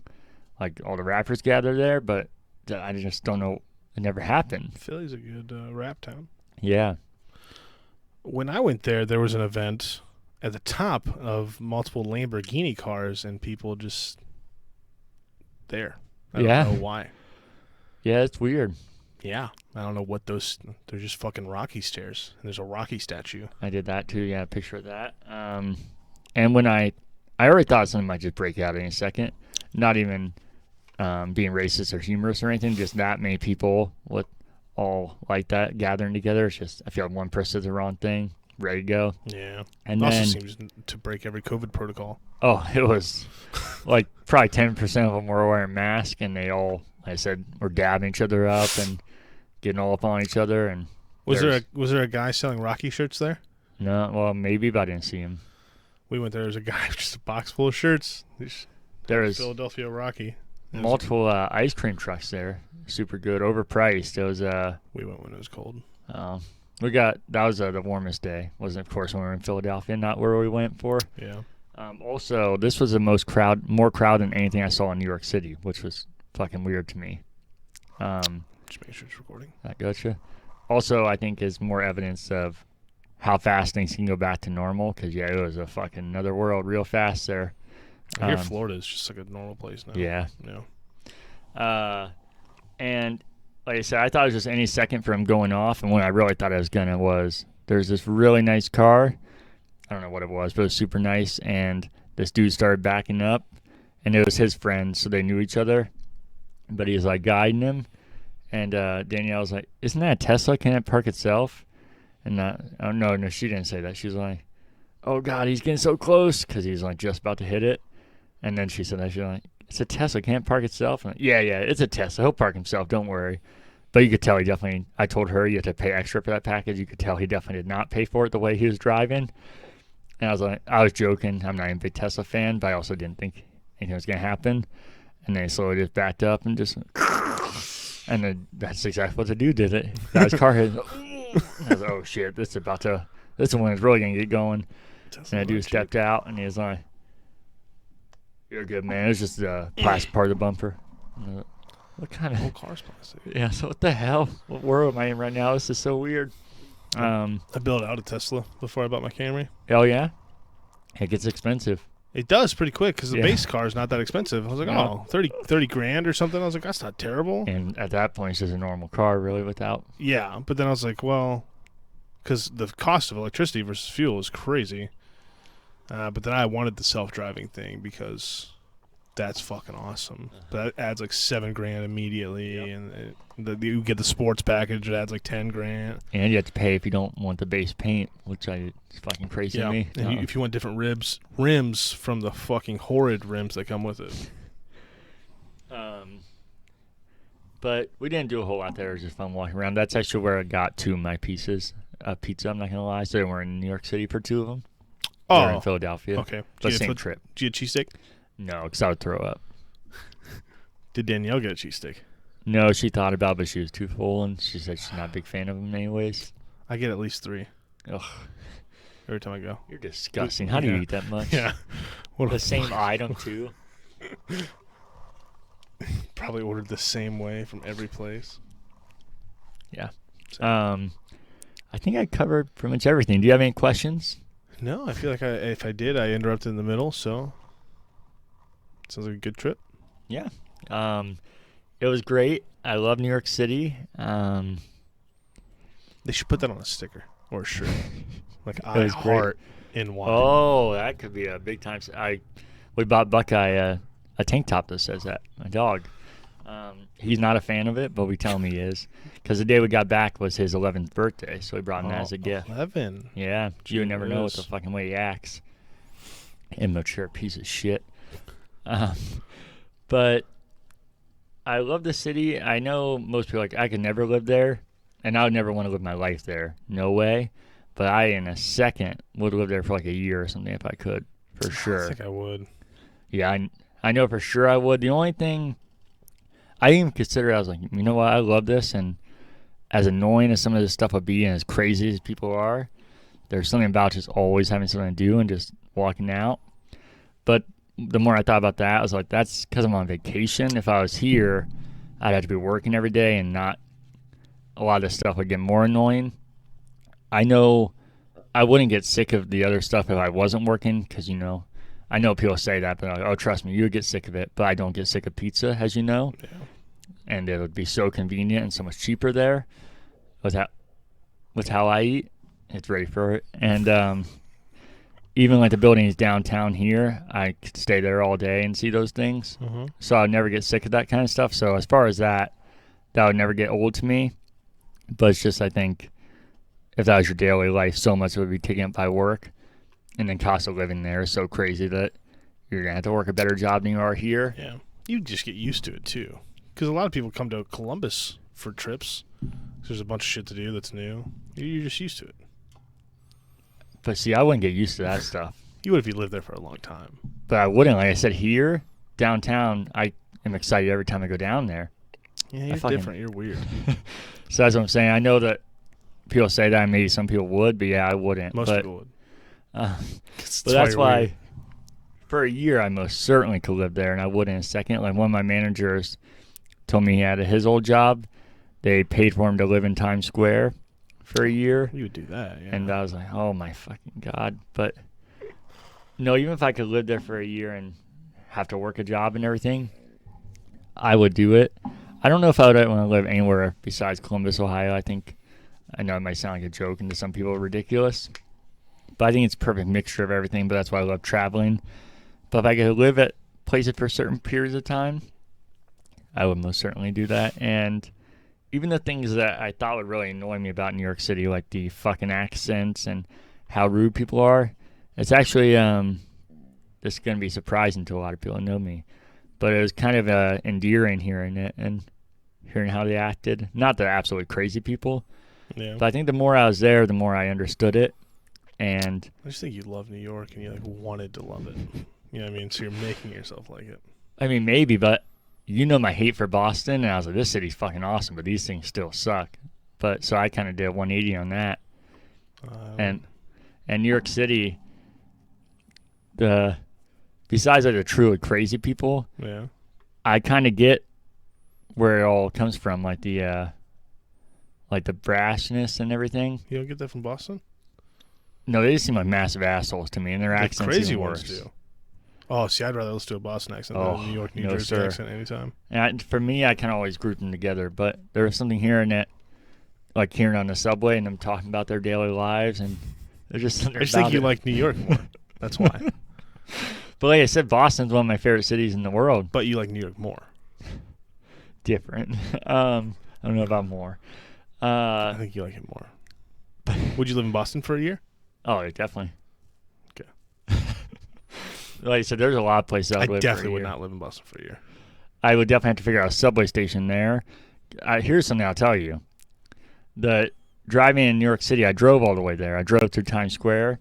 The first time I drove there a couple of years ago was at like 2 a.m. So everybody's like, well, you can't really experience it. It's different. But then we got there at like 7 p.m. We left at like 12 p.m. So I experienced driving through there at like all different times periods. Mm-hmm. And drove through Times Square, drove through the biggest areas, and it was bad, but I think Chicago's worse driving in. Oh, no way. You're also in a pandemic. Yeah, but so it's different. There's a lot of people there. Yeah, but it's still less than normal. I don't know. I guarantee there is. Even driving in Philadelphia the next day, so the same time period was worse to me than driving through New York. It's because you love New York, and you're making excuses in your head. But even you said Philadelphia was worse on their strictness of the protocols. Yeah, but there's still more people in New York. It's just more spread out through all the different things. I just hear a lot of excuse making. And then Boston, you can double down. Boston sucks to drive in. The roads are fucking nonsensical, and you can't take left 80% of the time sense. For some reason. Boston's stupid to drive in. So you had the busyness of New York. Well, not as busy, but you have a craziness of New York combined with fucking roads that were invented 100 years ago and never updated. You also went to New York in March. Like, can you imagine what that place... I know what that place looks like around December or during, like, holiday time. Well, yeah, but I go to... suck fucking ass to live there at that time. I go to Boston in March every year, too. Yeah, so it's not as bad. It's No, not but like I'm a normal saying- time to go somewhere. But those are more comparable because they're at the same time. But you're not in a pandemic when you went to Boston. There's just less people out and about because more people are being quarantined. More people are. There's still lockdown for some people, even if it's not mandated. There's people that are still in lockdown themselves. But the driving in New York, majority of the people driving, like the roads there, aren't visitors because it's just the local traffic, and most of those people are still there. Yeah, but a lot of them probably aren't going out very much. I'm telling you, dude, it's different in a pandemic. Well, here's all I'm saying is that the more I was there, the more I understood You it. keep Like making excuses for it, yeah. No, listen. I've heard everything you said. I haven't said this yet. Oh, I'll hear it, and I'll say the same thing. Like how people say they're rude and they're not helpful. That's not everybody. That's all. Blanket statements are terrible for anybody. But majority of people I talked to were helpful and tried to help. A couple of people were misguided for sure, and I think they were trying to help. Like most of the human race is relatively helpful. There are some bad eggs. I feel like generally when I ask people in Boston, that guy's a fucking asshole. That's because you hate the accent. But I went into New York hating the accent. But you even said you didn't mind it as much at the end. You always hate the Boston accent. And here's what I'm saying. And even just saying, go fucking take a left turn sounds way worse.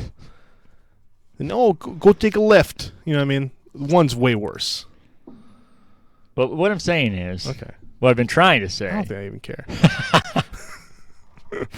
is that I understand the brashness. I understand why. Why do you understand the brashness? How it sounds rude, because the more I'm there, and the more I see, and I'm sure I did this at times. I'm not saying I'm perfect, but generally, there seems to be people that just don't understand how normal humans act, and they'll just stop for no reason and clog up areas and go as slow as they... You're going during a pandemic in March. And going as slow as they possibly can. And then on top of this, like I said, living there, you would have to see this every day and deal with it. And that's like when you're ordering stuff. Like at Bleecker Street, I was ordering my pizza, right? This guy's moving fast. He's like kind of talking with the brashness. All right, what you want? And he kept moving. He didn't really make eye contact. Kept working. Cheese pizza, thank you. I move over, and then this girl comes up. All right, what for you? And she, yeah, can I get a... And then she stops because he starts saying something else. I can hear you. And then she doesn't say anything. I can hear you.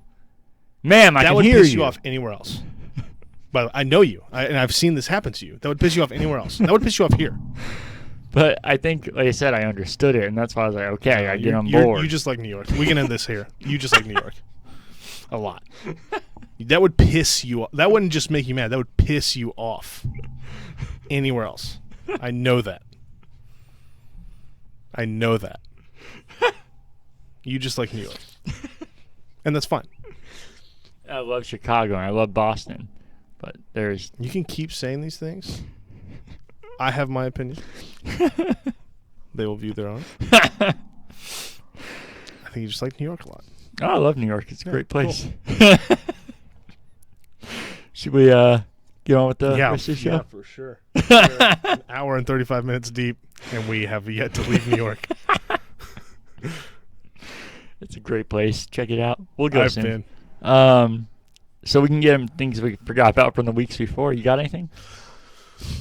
I don't think I've forgotten anything, actually. No? From the weeks before. No, not one. I feel like I did, but now I can't think of anything. So now it kind of makes the segment even more funny. Okay. But nailed it. So we can move into corrections, questions, and feedback. We do have... Thank you. Do you have any feedback? You actually watching it like me. Oh, you should watch it. That's feedback. Okay. So you can get a feel for it. Well, that's why I got Cody. He's my guest host, or my co-host, not guest host. Cody's going to lie to you. Say it's perfect. Just like you're lying to yourself, saying that New York is fine. I thought you wanted to jump off this. Are you back on? I just jumped back on for a second. Okay. New York is fine. Great. It is. I don't have anything, no. Okay. So we can get to a question of the week from Mr. James B. here. He says, how's it going, guys? Good. Look at you. You're more on top of it than the current host or the normal co-host. He said, Cody. I hope you both enjoyed your trips. Well, I didn't go on one because I'm not Cody. Yeah, so that's actually, I guess, a correction right there. I said we would be here next week because at the time, Cody didn't realize he'd be gone for 2 weeks in a row. Yeah, what the fuck? Come back. You have a show to do. Get your shit together. So, James, that one's not on you. But Cody can talk about his trip when he comes back. That's actually what I meant to mention when I was talking about New York. Is that I knew I would... Did we talk about New York? A little bit. I knew I would talk about that a lot, but that would leave room for Cody to talk about his trip next week. So that way we're not just talking for trips for like 2 hours. That would be the whole podcast, because this is already going on for a while, which is fine. So James says, with each generation of the consoles getting more and more advanced, do you think consoles will ever be just as powerful, if not more powerful, than PC? Fitting for you being here. Signed, Sasquatch. Yeah, I mean, I think there'll be a time where they can coexist for sure. I mean, we're already getting to crossplay and everything, so I think there's always going to be things out for PC and more powerful on PC. I always think that. But I think consoles are going to be able to catch up and be pretty close. I don't think they'll ever be on the same level, but I think everything's going to go virtual in the future anyway. So yeah, that's what I was going to say is, I'm more of a console guy, but I think the high-end PC will always be better than... Yeah. Consoles are marketed toward regular consumers. Yeah. $500. High-end PCs are $2-3 grand, and that's like lower end of high-end. Yeah, and then I was going to say, I think the only way that really happens is... I don't want it to happen, but I think it's just a matter of time, and probably farther away than sooner, but that these all eventually become apps or like another store, so Xbox you can buy it on whatever platform you have, so then I guess the console is a PC and vice versa. Yeah. So I guess technically could say that they're on the same level then. Yeah. But yeah, I think we're saying this pretty much the same thing. There'll always be parts that you can get for PC that you could never have with a console. And the PC would be stronger. It always will be. Yeah. But I think we're getting to the point where it's like, because there were games you could only play on PC that you would never have. There's still games like that, obviously, you just can't play on console.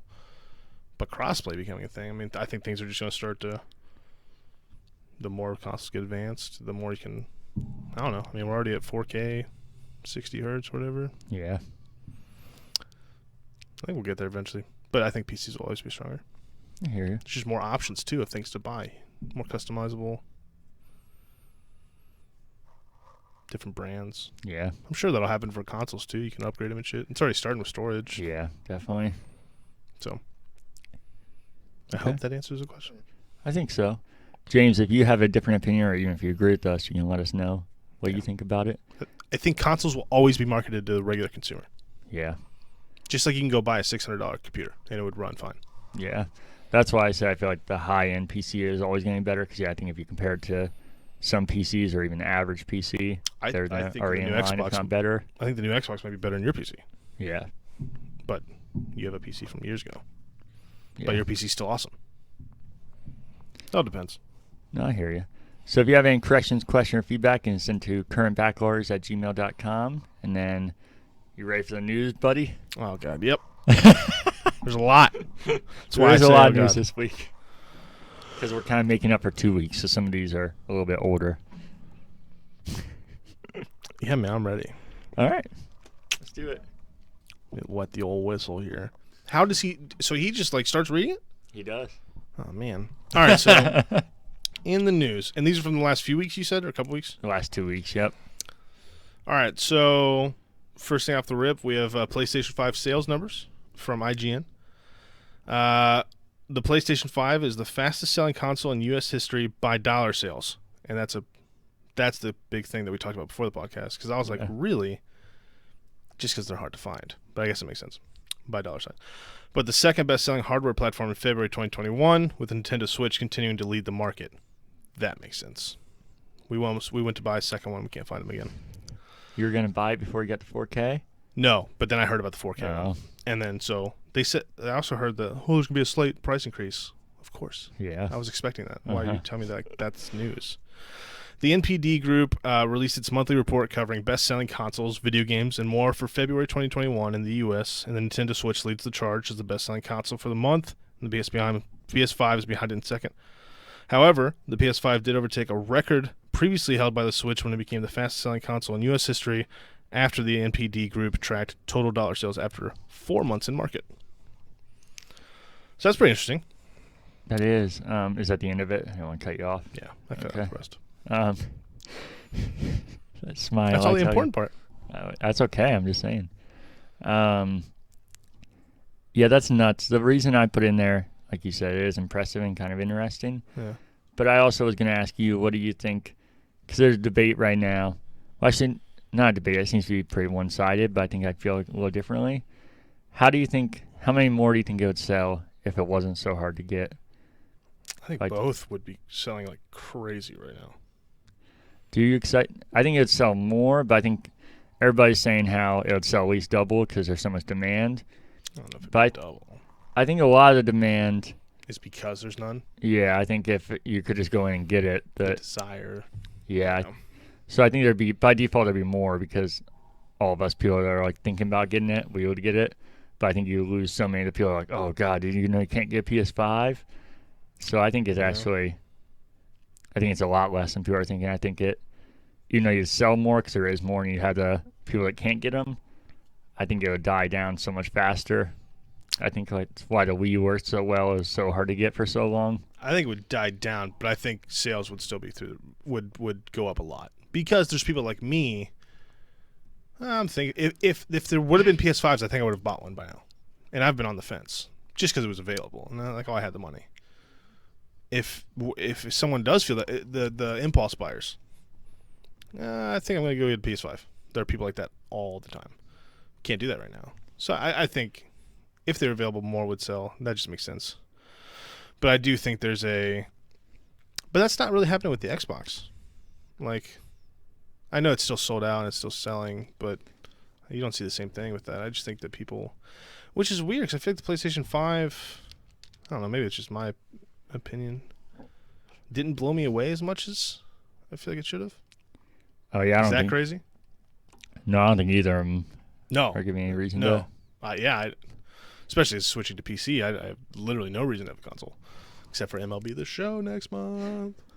But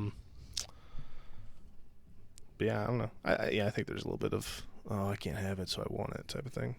I think if I'm not wrong, that's even more reason they shouldn't have released these consoles. Like I said, I thought they were going to delay them because it was so obvious that there's going to be manufacturing issues, and Sony and Microsoft kept saying they had everything figured out. So if it really isn't supply and demand of like people like, oh, I can't get it, so I want it. If you would have waited a year and had all these and just had millions and millions more waiting. I wonder how much it is that, because NVIDIA did the same thing with their and AMD. They came out with a new graphics card. There was none. Did they just not make enough? Or more people buying them? I think it's just because the plants are so behind and because of COVID. Yeah, that's why I thought it was weird that they didn't delay it, especially because everybody's doing it. Yeah. So I thought they should have from the beginning. And if I am wrong that it isn't like, oh, I need it because it's sold out, then that's even more reason they should have delayed it. If that really is true, they're going to keep selling them, because then it wouldn't have mattered if they waited a year. They would have sold 10 million or whatever. If they come out with like a big batch, they're going to sell it crazy. Yeah, that's as long as there's the secondary market, they're going to keep selling out. Dude, so these graphics cards, secondary market. Thousands of dollars for these things. This is just sitting in my computer. I go sell my graphics card right now for $2,000. Yeah. I paid $700 for it. Same with my CPU. Paid $200 for it. I bet I could sell it for $600. Oh man! Speaking of PlayStation, more free PlayStation games. So, that was a good transition. Don't laugh at me. That's how you looked at me. Sony will add 10 additional games to its Play at Home program in the coming weeks. The first 9 games will be available for free to own. They're free to own. Yeah, even without PlayStation Plus. As a non-PlayStation guy, I didn't know that. I thought they were like, oh, we have these games you can play while this is, for a certain period, like a year or something. I don't know. Yeah, no, even if you your PSN ends and everything, you get it. You can still play them. That's cool. Free to own and download starting next week on March 25th. this week. Tomorrow. Or today, depending on when this goes up. Even today, technically, since it's after midnight. There you go. Those games are Abzu. I've never known if that's how you pronounce it. It is. The Witness, Enter the Gungeon, Subnautica, Res Infinite, Moss, Astrobot, Paper Beast, and Thumper. Then starting April 19th, Horizon Zero Dawn Complete Edition will be available to download for free. Nice. The first 9 games will be available for free to download until April 22nd, and Horizon Zero Dawn will be available until May 14th. If I didn't hear this on a podcast that I trusted first, this would seem like total clickbait. That seems way too good to be true. They've added a lot of games to it, haven't they? The Play at Home program? Only 2. It was Ratchet and Clank and one other. I think you're thinking of the PlayStation Plus collection, which is maybe that's they have like 25, and those are like the top games. And that's a weird thing. They have all these different options. I feel like eventually they should put it all into one package, and it'd be a lot closer to Game Pass. Yeah, dude, I'm telling you, Game Pass has to be the best thing ever. I thought that was pretty impressive, though, especially because you don't need anything to be able to get it, and they're still yours. Yeah, that's so crazy. Speaking of Game Pass, via Engadget, Outriders coming to Game Pass at launch. Xbox Game Pass subscribers can get their hands on Outriders at no extra cost. It explains what the action RPG shooter will be available to Game Pass users on Xbox One and Series X and S, as well as phones and tablets through xClouds, and yet not PC. Even with Game Pass Ultimate. Now, I know it's a free game, Derek. Don't bitch. But you're coming out with it on everything else. And I subscribe to Game Pass Ultimate. Why can't I have it? No, I'm with you. I don't care about not being on PC personally. And, yeah, I think for the value again for Game Pass, it's hard to complain about anything. But at the same time, do you think it's just a weird exclusion? That's all. It's just weird. Yeah. So, what's your plan then? Are we going to play on Xbox? Or are you going to have to wait? I will not play on Xbox. So this is the thing, Casey. That's the other thing with consoles. I get hundreds of frames. And it is so buttery smooth. And it is... You're like Donald Trump. You get all the frames. All of them. Huge. And it's so smooth, keyboard, mouse. When I go to my Xbox One X, which is not that far behind, it's a generation old at this point, but it's still the newest of the old generation. Right. I literally can't play it. I can't even do the controller anymore. You're like, not to bring it back to New York, but you're like the pizza snobs that we were talking about. Yes, but I'm a PC snob. I'm turning into one of those. And it's not that I don't want to. Like, I'm going to play MLB The Show on Xbox, but that's because it's not on PC. And I want to play with you and other people who get it. And I think playing mouse and keyboard, that would fucking suck. Oh, it'd be awful. There's certain games on PC I still play with the controller. But like a shooter, I can't do it anymore. I used to be pretty good with a controller. I can't do it. I literally cannot do it. I tried playing Warzone on my Xbox the other day. Miserable. I'm terrible. Man, that's sad because I was so excited because I want to play it. We joked about Game Pass or coming to Game Pass, but I didn't think for a second it would. I told you it was rumor. I was like, that's bullshit. Let's just give it a little bit. Maybe they're like, oh, surprise, it's coming to PC too, like in a few months. Yeah, because I need to play it, but I want to play with you. I also spent my Steam gift card. So. Well, you probably have to buy it on Xbox anyways, right? No, you can buy it on the I think on certain ones. I didn't know if that was part of it. No, I would buy it on Steam, and it's just crossplay. Oh, okay. So that's how I downloaded the demo when we played it. Like I said, I did think this was going to be a fake story, though, because it seemed way too good to be true. It is a bummer about PC. Yeah, but it's still crazy for... Yeah, I don't know how they pulled it off. A huge AAA game. I'd be curious to see what that does to PlayStation, because that it's a lot harder to sell when if you're a PlayStation only guy and you're like, wait, I'd pay $60 for this, and they just get it fucking for free. I know it's not free, but you know what I mean? Say, well, we have The Last of Us. Yeah. So, it's fully crossplay, which it mentions also, which is why we're bummed, because I can't play on console.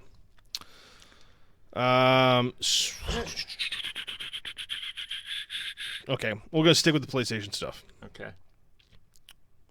Yeah. There's a new studio being founded by Jade Raymond. Now, I didn't know who this was. Yeah, we talked about it a couple weeks ago when Google shut down because she was The Stadia chick? Yeah. Oh, I watched that episode. Yeah, that's her. And see, I do listen. What did you look? I didn't put a picture, but she's a good-looking girl too. Is she? Yeah. And I can't remember if she's an executive producer or what she did, but she helped launch the start of the Assassin's Creed series, which I'm not the biggest fan, but I think it was a pretty important game. So I think this is good news because I wonder what Sony's going to do with all the moves Microsoft's making, and I feel like this is were you going to read more? I don't want to keep going. It's okay. I mean, it's a pretty long thing, but essentially, she's founding a new studio and working on a new IP for PlayStation. That's the gist. And I feel like the fact that there is such little info, it's hard to get too excited, but I think it's actually a good sign because that means they're probably going to build this thing up and make it a big deal. I'm guessing it's probably a AAA style game. So I think it's exciting news, probably way off in the distance. Yeah. The studio, I'll read the last one. And so today I'm announcing Haven, an independent studio where many of the talented game developers I've worked with for years, so bringing people she knows and who have made good games, are coming together to do what we are most passionate about. It's time to refocus on games.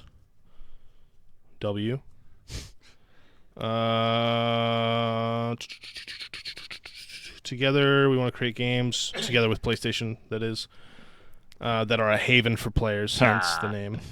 So, no details to announce today, but Haven Studios is already hard at work on an unannounced IP.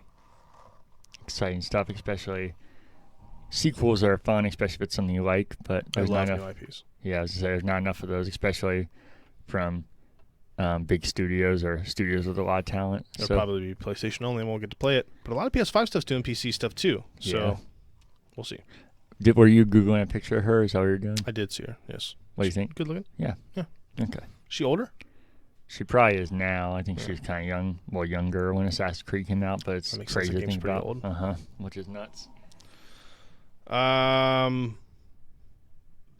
Oh, PlayStation VR 2. That's right, buddy. Looks cool. New controllers they revealed, right? Which kind of look like really big Oculus ones. Yeah. So they provided a first look at the new controllers for PlayStation VR 2 for the PS5. They have the haptic feedback and adaptive triggers for a much deeper sense of presence and stronger feeling of immersion in VR experiences. Did you know there's a vest you can buy for VRs? I did. Called BAAACCK or something? I didn't know the name, but yeah, I looked them up. Because Phasmophobia, which I've been playing with my dad, I played in VR for the first time. I got sick. I'm not kidding. I almost threw up. I never get sick in VR, ever. But they came out with an update where the ghosts can fucking touch you. And I almost bought a vest. They're $500.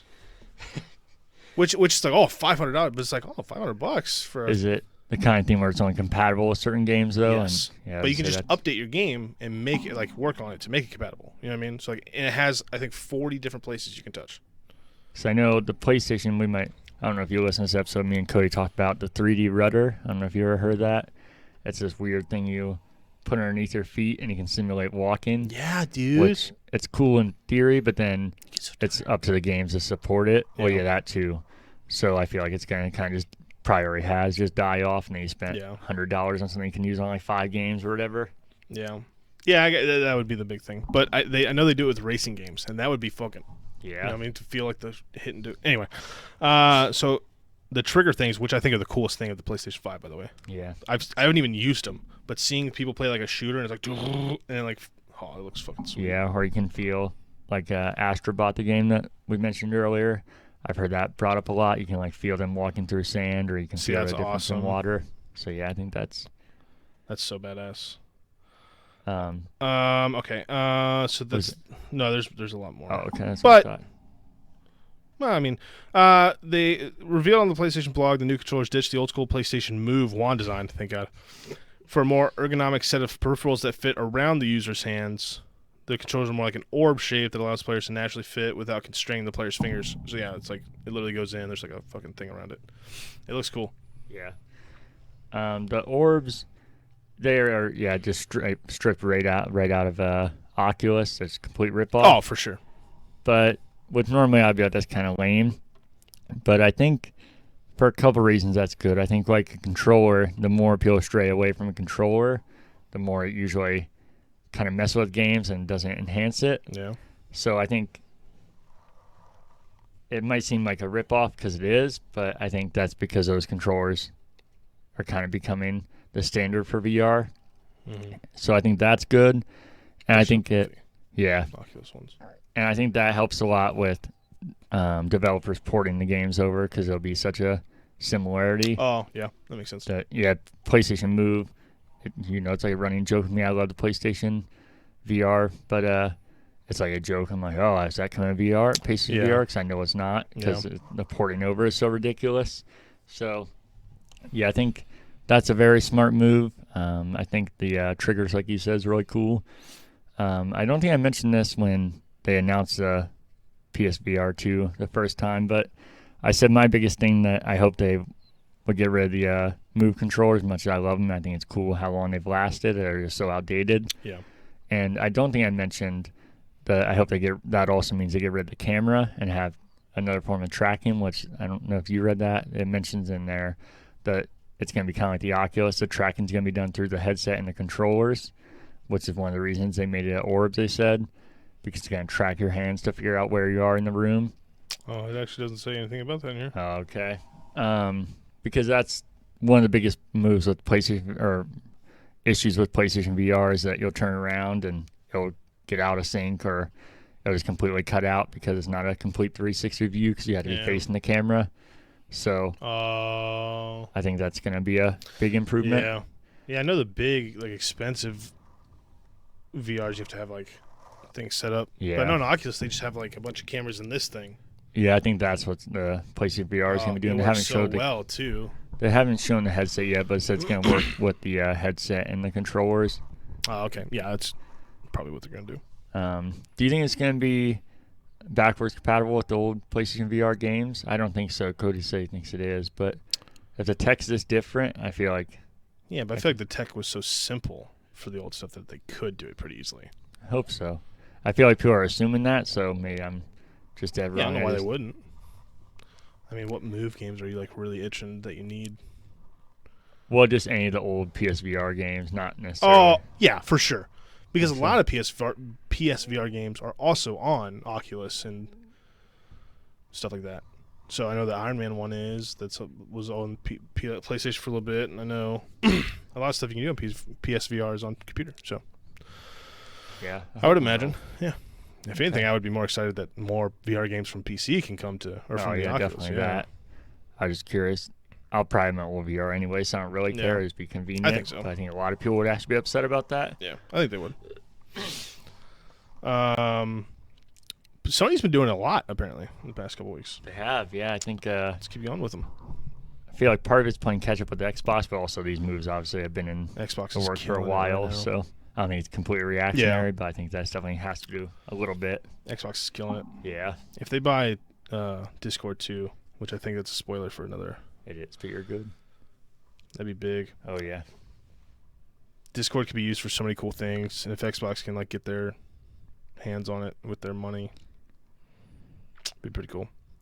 And I think you're just, again, integrating the two PC. Yeah. They're slowly becoming more, like, I'm all for it. If I can buy a PlayStation, have a PC, and have everything, what else do I need?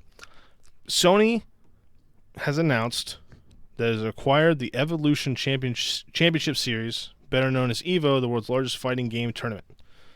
So they're dipping into esports, right? Yep. Do you like esports? I don't at all, but... It's weird. Yeah, I've just never been interested in it. Okay. I think this is a fucking massive move. I think a lot of people are overlooking it or being like, it's not a big deal, but even as somebody who doesn't care about it, I know how big it is, and I hear about EVO all the time. Yeah. And were you going to keep reading? It's okay if not. I have more to add, but... Well, I mean, just to back up your point, so for today, for PlayStation, today's announcement marks an exciting step in our journey to foster the growth of the fighting game community and esports. That's what's biggest. if you're starting to get these people in the because esports is growing like crazy in general. If you can get more of the big companies getting in on it, I feel like that's just good for everybody. And support competitive gamers widely on consoles because it's mainly PC, right? Fighting games are hugely popular on PlayStation consoles, with gamers logging more than 1.1 billion gameplay hours in 2020 alone. So, agreeing with what you're saying, that it's huge for the Evo thing is huge. Yeah. I think that's obviously inflated because of everything going on. That the gameplay is higher than normal, but still. But still, fighting games, I didn't think were that popular. Yeah, and Evo, I've heard about for years and years, even not being somebody into esports, and it just seems like it's bigger and bigger each year. So yeah, I didn't think it was real when I first saw it, so I think it's a massive move that isn't being talked about enough, and it's probably because it's not one-to-one to be able to compare it to a studio that like Xbox would require, but as far as a business move, I think it's really smart. I don't know if it's in there, but Sony said that they're not limiting it to... yeah, I was just about to read that, actually. Oh, where you go for it. So this year's EVO event will be held digitally on August 6th through 8th, and then August 13th through 15th. Events will include Tekken 7, Street Fighter 5. Are you good at fighting games? No, I'm I used terrible to be, at them. But, well, I don't even know if I was or I just thought I was because I didn't know how complex it could be. And I think they actually used to be way more simplified. So maybe I was good, but yeah, they've changed so much. I think they've gotten more simplified now. Think so? Yeah, because there used to be crazy combos, and there was more bugs in the game that you could like break to be better. But now they just they simplify the moves so you can do fatalities easier. And at least Mortal Kombat, I know they simplified. I don't know about the other games. I'm also just terrible at them in general, like literally awful. And I don't really like them. That's the unfortunate thing. I do like them, but I just suck at them. Well, a handful of them. I never liked Street Fighter, but I used to like Tekken. I love Smash Bros. Well, Smash Bros is the only one. I love Smash Bros. Love Mortal Kombat. Love Killer Instinct. Okay. But yeah, I'm not good at any of them. I downloaded Injustice 2. Mm-hmm. Played it for 30 minutes. I was like, I fucking hate this. I don't know what it is. I like Mortal Kombat, but again, I'm just so bad at it. It's not even fun to play. Details on the online qualifiers will be shared. EVO is still open to all platforms. The teams at PlayStation and RTS are enabling us to continue working with our community to support fighting games. And then, I don't think I added to the story, but the story was updated after that and said... Oh, there's a lot more. Oh, okay. Do you want me to read it all? It's up to you all. You decide. You're the newsman.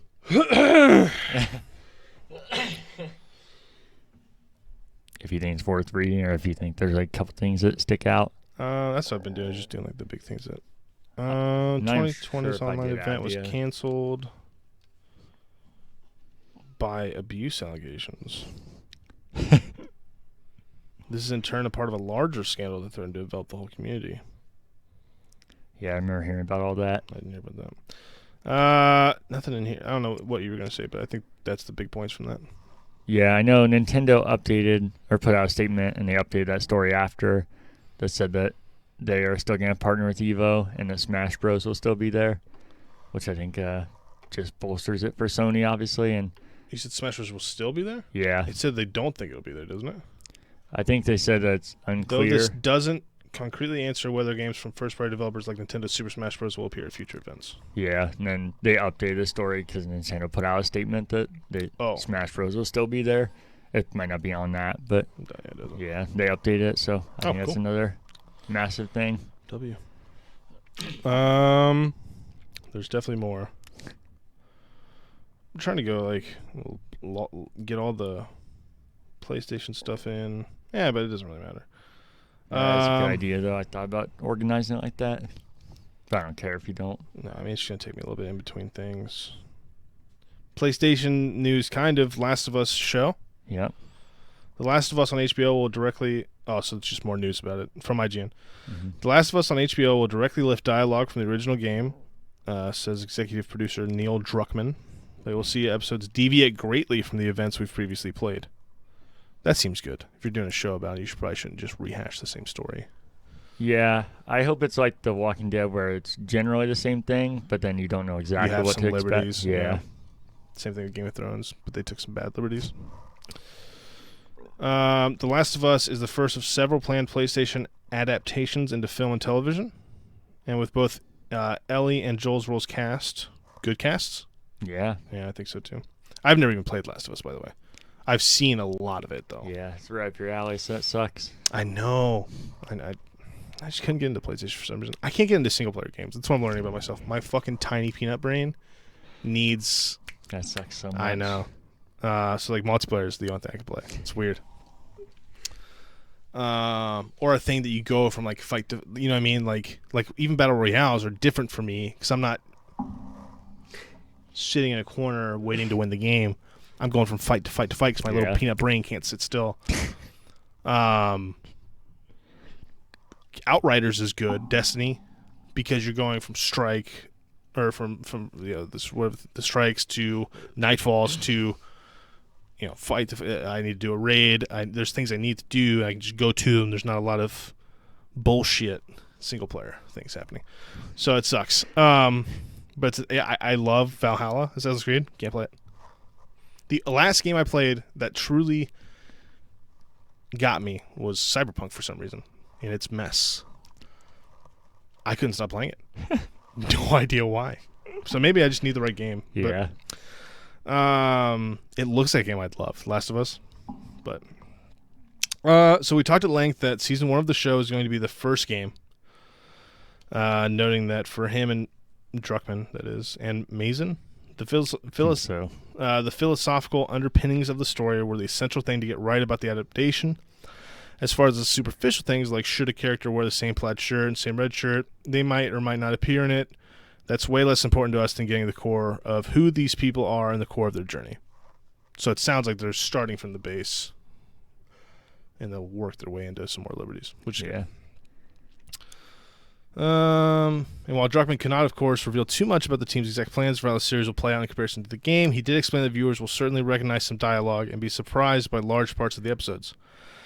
Things sometimes stay pretty close. It's funny to see my dialogue there from the games and HBO scripts, and sometimes they deviate greatly to much better effect because we were dealing with a different medium. Oh, for example, in the game, there's so much action you have to train the player. You have to train the player about mechanics. You have to have more violence and more spectacle to some degree than you would need on a TV show because you don't need to train people on how to use a gun. That makes sense. Yeah.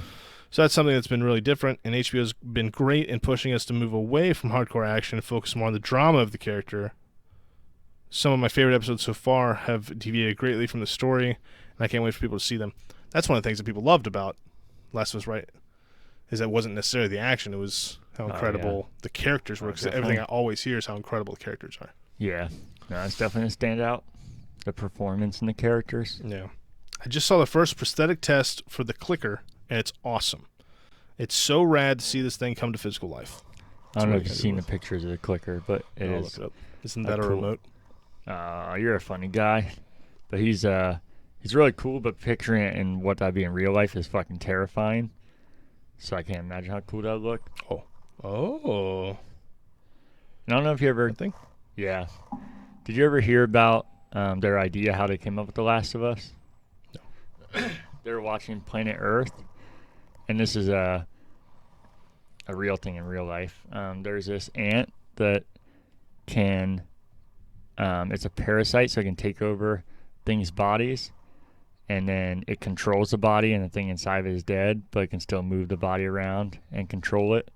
So that's where their whole idea came from, of like the disease controlling bodies and taking over it, but them not being in control. That's crazy. So that's a really cool and seems like a sci-fi idea, but the fact they saw that in real life and an ant can fucking do that to another creature is so crazy and terrifying. That is nuts. Is it all the PlayStation stuff? Think so. I think so too. Back to Game Pass related things. Well, this is kind of an off thing. GameStop documentary is here already by Forbes.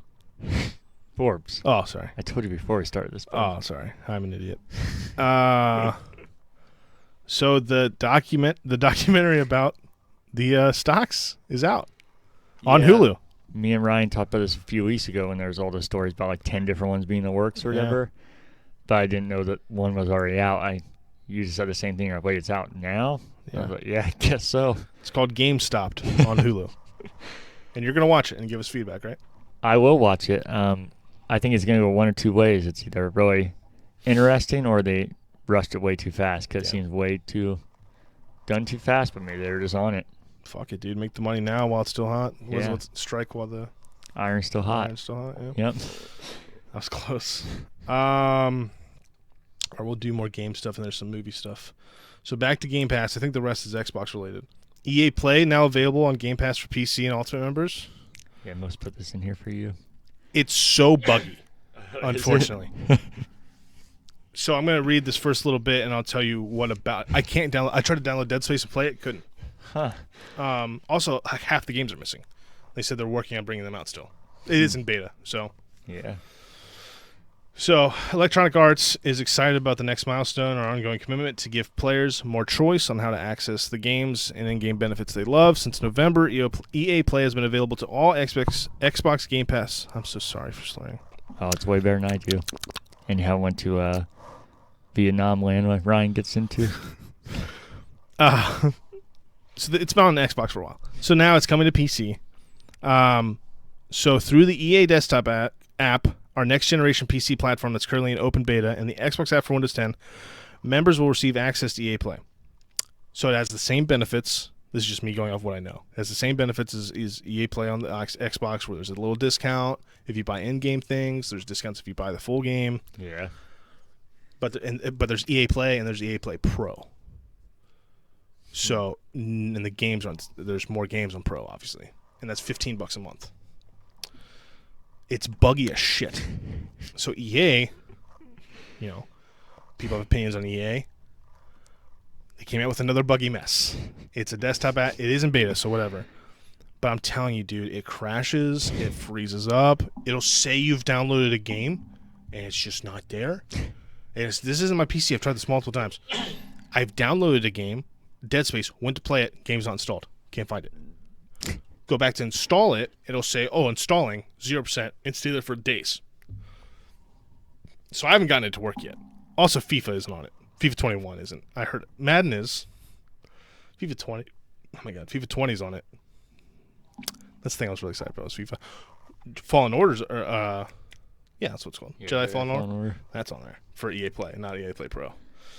But yeah, half the games I wanted to play is on Pro. So that's kind of lame. But again, it's a free thing. You're getting a bunch of games. You can't just go to the Game Pass app and download these? No. It redirects you to EA's bullshit app. So you can do either of them on Xbox, so you can use theirs. I'm sure it's going to integrate. And that's the other thing, is sometimes it'll say, well, download, and you'll click it, and it'll say, click to show progress, 0%. And then I uninstalled the EA desktop app, and it still tried to redirect me to it. It's terrible. But that was I think it was like within the hour of it releasing is when I downloaded it. So might have been a me thing, but I had a very terrible experience with it to the point that I haven't gotten it to work. With all of that being said, fuck yeah, EA Play on Game Pass for PC. Yeah, sure. Just get the bugs worked out. They have like a time spent counter in the bottom left, so that you can turn on or turn off. It's pretty cool.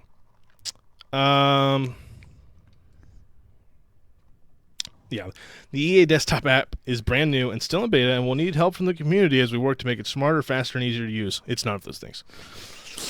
We're listening closely, so I should probably say something. But there's a roadmap they gave in a hyperlink that I don't have, but that's cool that you can go find that on the internet. It's called the EA Desktop Roadmap. And they said they're actively adding games still. So you'll see that there's some aren't there. Some are not there. They're coming. So that's EA Play on Game Pass for no additional charge. Yeah, I know. Fucking crazy. Nuts. Unless you want to get Pro, which is still $14.99 a month. Mm-hmm.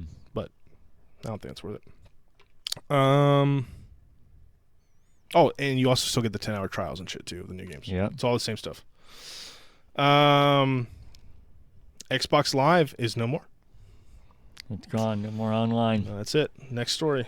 No, they've rebranded to Xbox Network. The online experience will be updated to reflect this new name. Originally reported by The Verge, Microsoft issued an official statement confirming the name change. Xbox Network refers to the underlying Xbox Online service, which was updated to the Microsoft Service Agreement. Yada yada yada. So this update is intended to distinguish the underlying service from the Xbox Live Gold memberships. With the name change, this means Microsoft's online services will now be called Xbox Network. Okay. Oh, the subscription to access online play will still be called Xbox Live Gold, and Xbox Game Pass Ultimate is also called that. It will include Xbox Network along with a library of games. Does that make sense to you? What you read makes sense, but it doesn't make sense. I don't know why the hell. Well, for one, I think it's a weird. Xbox Live is so well known even outside of gaming now that like it's the perfect name. My mom knows what it is. Like it's like a common phrase now. The subscription to access online play will still be called Xbox Live Gold, and Xbox Game Pass Ultimate will also include access to Xbox Network. So Xbox Network is just the Xbox Network, like as a internet thing. I'm confused with what the Xbox Network is, because Xbox Live Gold is still Xbox Live Gold to play online. Yeah, but that's your subscription, I guess. But then everything else, like if you under the umbrella. Yeah, so like when we get on the Xbox Network. Hey, you want to go on Xbox Network together? So hey, you want to get on live together? But why is it still called Xbox Live Gold? That's different. I know. That's why I said it makes no. That part makes it even make less sense. I don't know why they didn't just get rid of Xbox Live and Gold if that's what they were gonna. Yeah, just name it one thing if you're gonna change it. I didn't know there was still a silver membership. I don't think they call that silver, which makes the gold thing extra weird. I think they just call it free now. I think it's just your Xbox Live account and then Xbox Live Gold. So there's an Xbox Network account. Yeah, Xbox Live Network Gold account. Yeah. None of this makes sense to me. I thought they just named Xbox Live Xbox Network. That's what I thought, which I still think is weird. Because like I said, Xbox Live seems like a known phrase outside of gaming now. Yeah, I guess trying to verge the PC and Xbox, you just call it the network. I think that's even more weird because it's called the PlayStation Network has been called that forever. So that just seems like you're just reaching for PlayStation at that point. I don't know why you wouldn't think of something else. It's an awful name too, PlayStation Network. Yeah, I feel like PSN sounds cool though. Yeah, and PlayStation Network actually doesn't sound bad to me anymore. But I think it's just because it's ingrained in your mind. Like Xbox Network sounds terrible, awful. But I think in 5 years it'll be like the Xbox Network. Like they probably should call it Xbox at that point or some point. Yeah. We used to, the Kinect, when they renamed it from the Project Natal, we were like, what the hell? Natal is such a cool name. Yeah, and now I had to like think about it. Yeah. I totally forgot about that. Or like, well, this isn't a good example. Neither of these are best examples. Kind of remember both of these. But the Wii used to be called the Revolution, which the Revolution's a way fucking cooler name. Oh, I disagree. I like really? Yeah. I think the Wii works for what I think marketing was definitely a cooler name and, well, the better name. But I think Revolution's way cooler. I think the word Revolution is a cooler word. Well, I think it made sense for the Wii, too, because no matter how you feel about it, and I like some Wii stuff, but not the biggest fan, but I think it's definitely created a revolution as far as motion-controlled gaming. Yeah. I think it definitely changed. Yeah, maybe it's just too nail on the head for me. Yeah. But neither of those are great examples. I actually remember those, but there is so many code names that you're like, that's how you... cool-ass code names. And then they just go away, and you just don't even think of it. So if Xbox Live was always Xbox Network, yeah, I'm sure we would, if they changed to Xbox Live, we would, what the hell? That seems so weird. But just ingrained in your mind. I don't even care if they change the name. I don't mind the name. It just doesn't fucking make sense to me. I do care to change the name. I don't like it, but I think over time it'll come. But yeah, that's the part that made less sense to me. If you're still going to have Xbox Live Gold. I know. That's the part that I can definitely vote on. The subscription to access online play will still be called Xbox Live Gold. I don't know. It doesn't make any sense to me. Yeah, and I get what you're saying. Maybe like it's the overarching entire network, but that's not what it is. It will also include access to Xbox Network. As if it's like a separate thing. Yeah, but it's not, because there are pictures of the dashboard and people show it now just where it says Xbox Live, it says Xbox Network instead. Well, I don't know what the fuck. I think they were confused. I think they confused themselves. Or IGN sucks. One of the two. That's how I read on the Xbox website too, on Major Nelson's. Yeah, Major Nelson's a weirdo, so maybe he just was high or something. Hey, did we get a picture with him? You did, I think. So it's one of those things that, if you see him, you have to get a picture with him. And we saw him, and you were like, go. And I was like, nah. Because I was a bitch. Yeah, I stuck to my dabbing at the fucking Destroyers game. That's why your name is Sir Dabblington on my phone. All right, my phone's dying. Okay. From The Verge, Microsoft making another move. Like we talked about earlier, Microsoft is in discussions with Discord to acquire the gaming-focused chat software for more than $10 billion. Xbox chief Phil Spencer is said to be talking to Discord about the potential deal. This would be cool. The more we're just integrating, the more I'm down. I like Discord more anyway. Sharing video, sharing what you're doing, having communities. Can you imagine communities on Xbox? That'd be sweet as fuck. Your own rooms. I know you and I love rooms. You can just go into, in and out of, that people can have access to and roles with. There are people that have their own rooms and they have I don't know what they're called in Discord, but they have their own like sub channels for just like discussion. If they could have that in Xbox, I feel like this could be a whole new, like almost like a social media thing for Xbox, and it would be fucking sweet. Yeah, I'm not the biggest fan of Discord.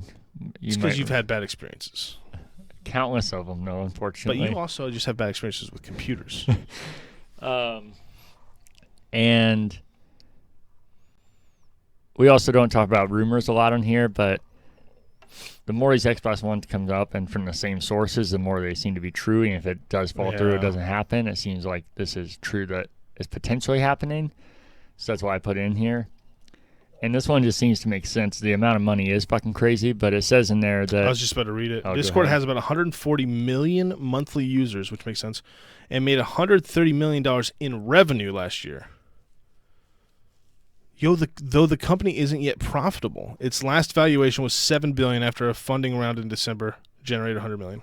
Yeah, so they're worth about $7 billion. Yeah, that's what I was going to say. And so Microsoft would technically be overpaying, but when you're valued that high, when you're valued that high, you can kind of force your hand, kind of like Bethesda obviously did, because they're not worth that much, and Microsoft paid whatever $7.5 billion for them or whatever. That's going to come back so much so quick. Yeah, it's kind of like when Star Wars was bought. I can't remember that number now, but everybody's like, what the hell is Disney doing? And now that's like a drop in the bucket, especially for a company like Disney. But even though I'm not the biggest fan of Discord, I always thought it was weird that Discord was so PC-centric, or not even just PC-centric, but that there wasn't an app on the game systems. And so I think it makes a lot of sense, and I think that would be another huge win for Microsoft, because that would be something that Sony wouldn't have. I also, going off track a little bit here, but I meant to talk about it on a couple weeks episodes ago, I think now, when we were talking about, what was it? Now I'm blanking. We didn't talk about it. I can't help you. That's right. Oh my God, I'm blanking. I might come back to it. It's okay. But think of it. Yeah. Do you have anything you want to No, I love it. The more that things are integrating together, because I think things should just all be crossplay. That's it. That's the end of that sentence. Maybe you can have a couple exclusives to like give people a reason to buy the console or something. But I think you should just be able to play with whoever the fuck you want.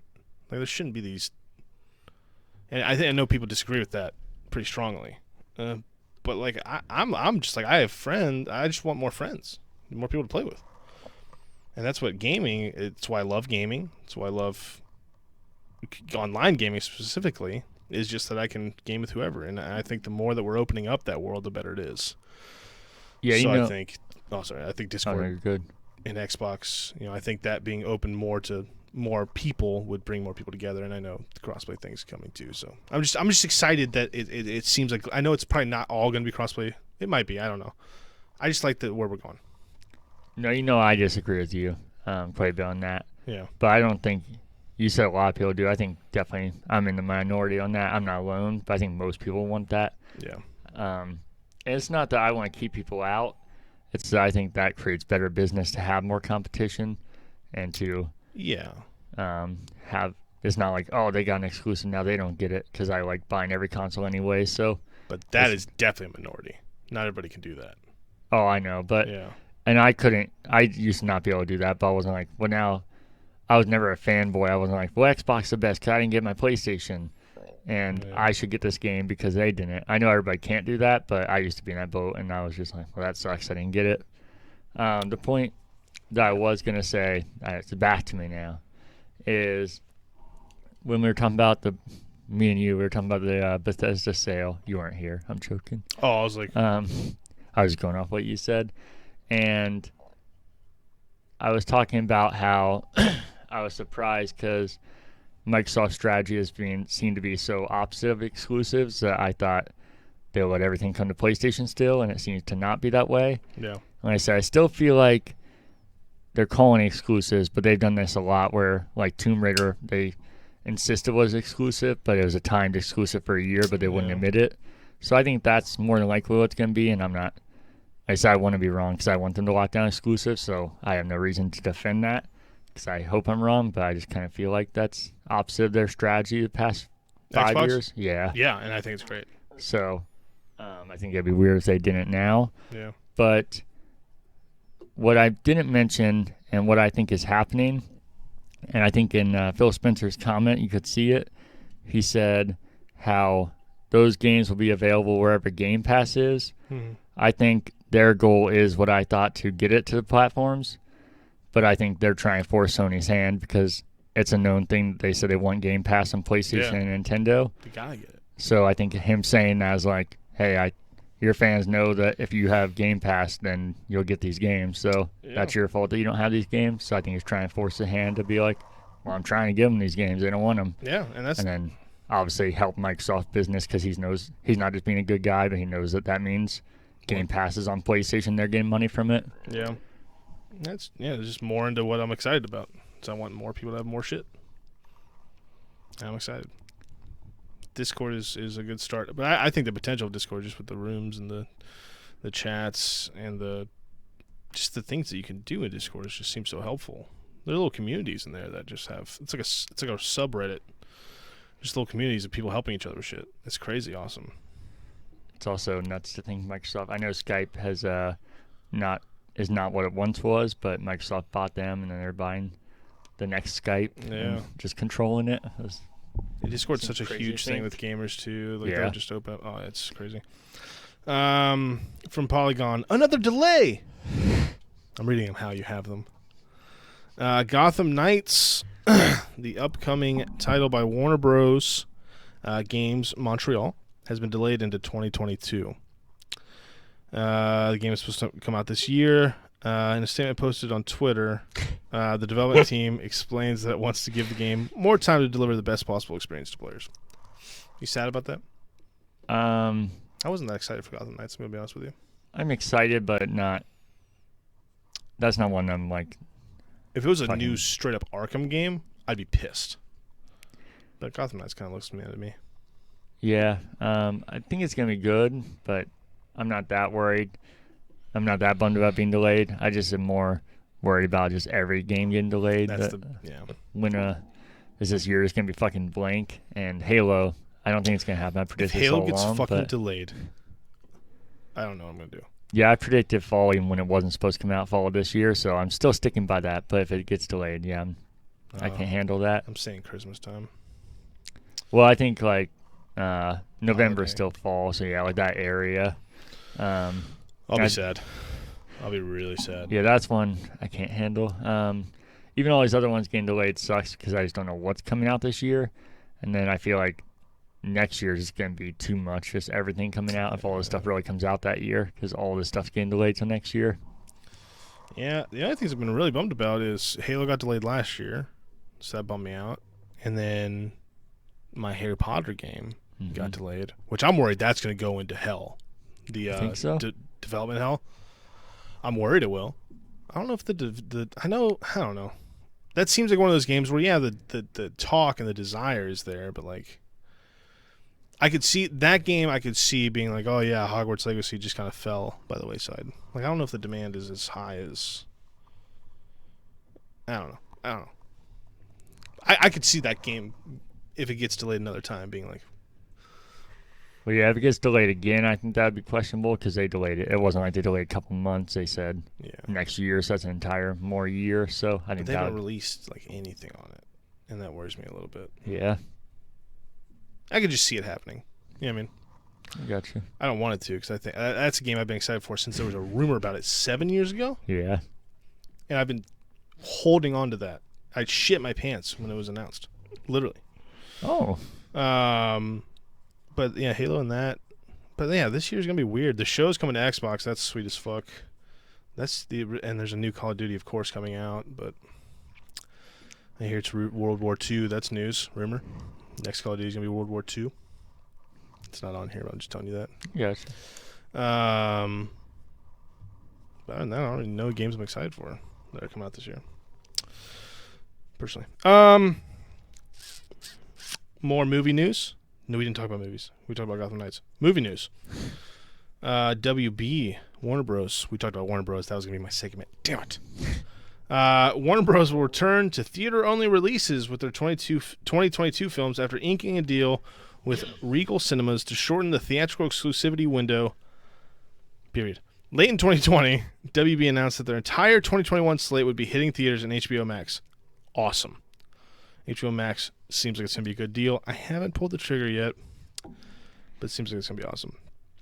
The films will stay on the streamer, the HBO Max, for 31 days after their initial release and are available to subscribers at no extra charge. The decision was unprecedented, as was much of 2020.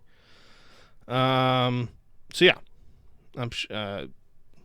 movies are coming back to theaters for a short period of time.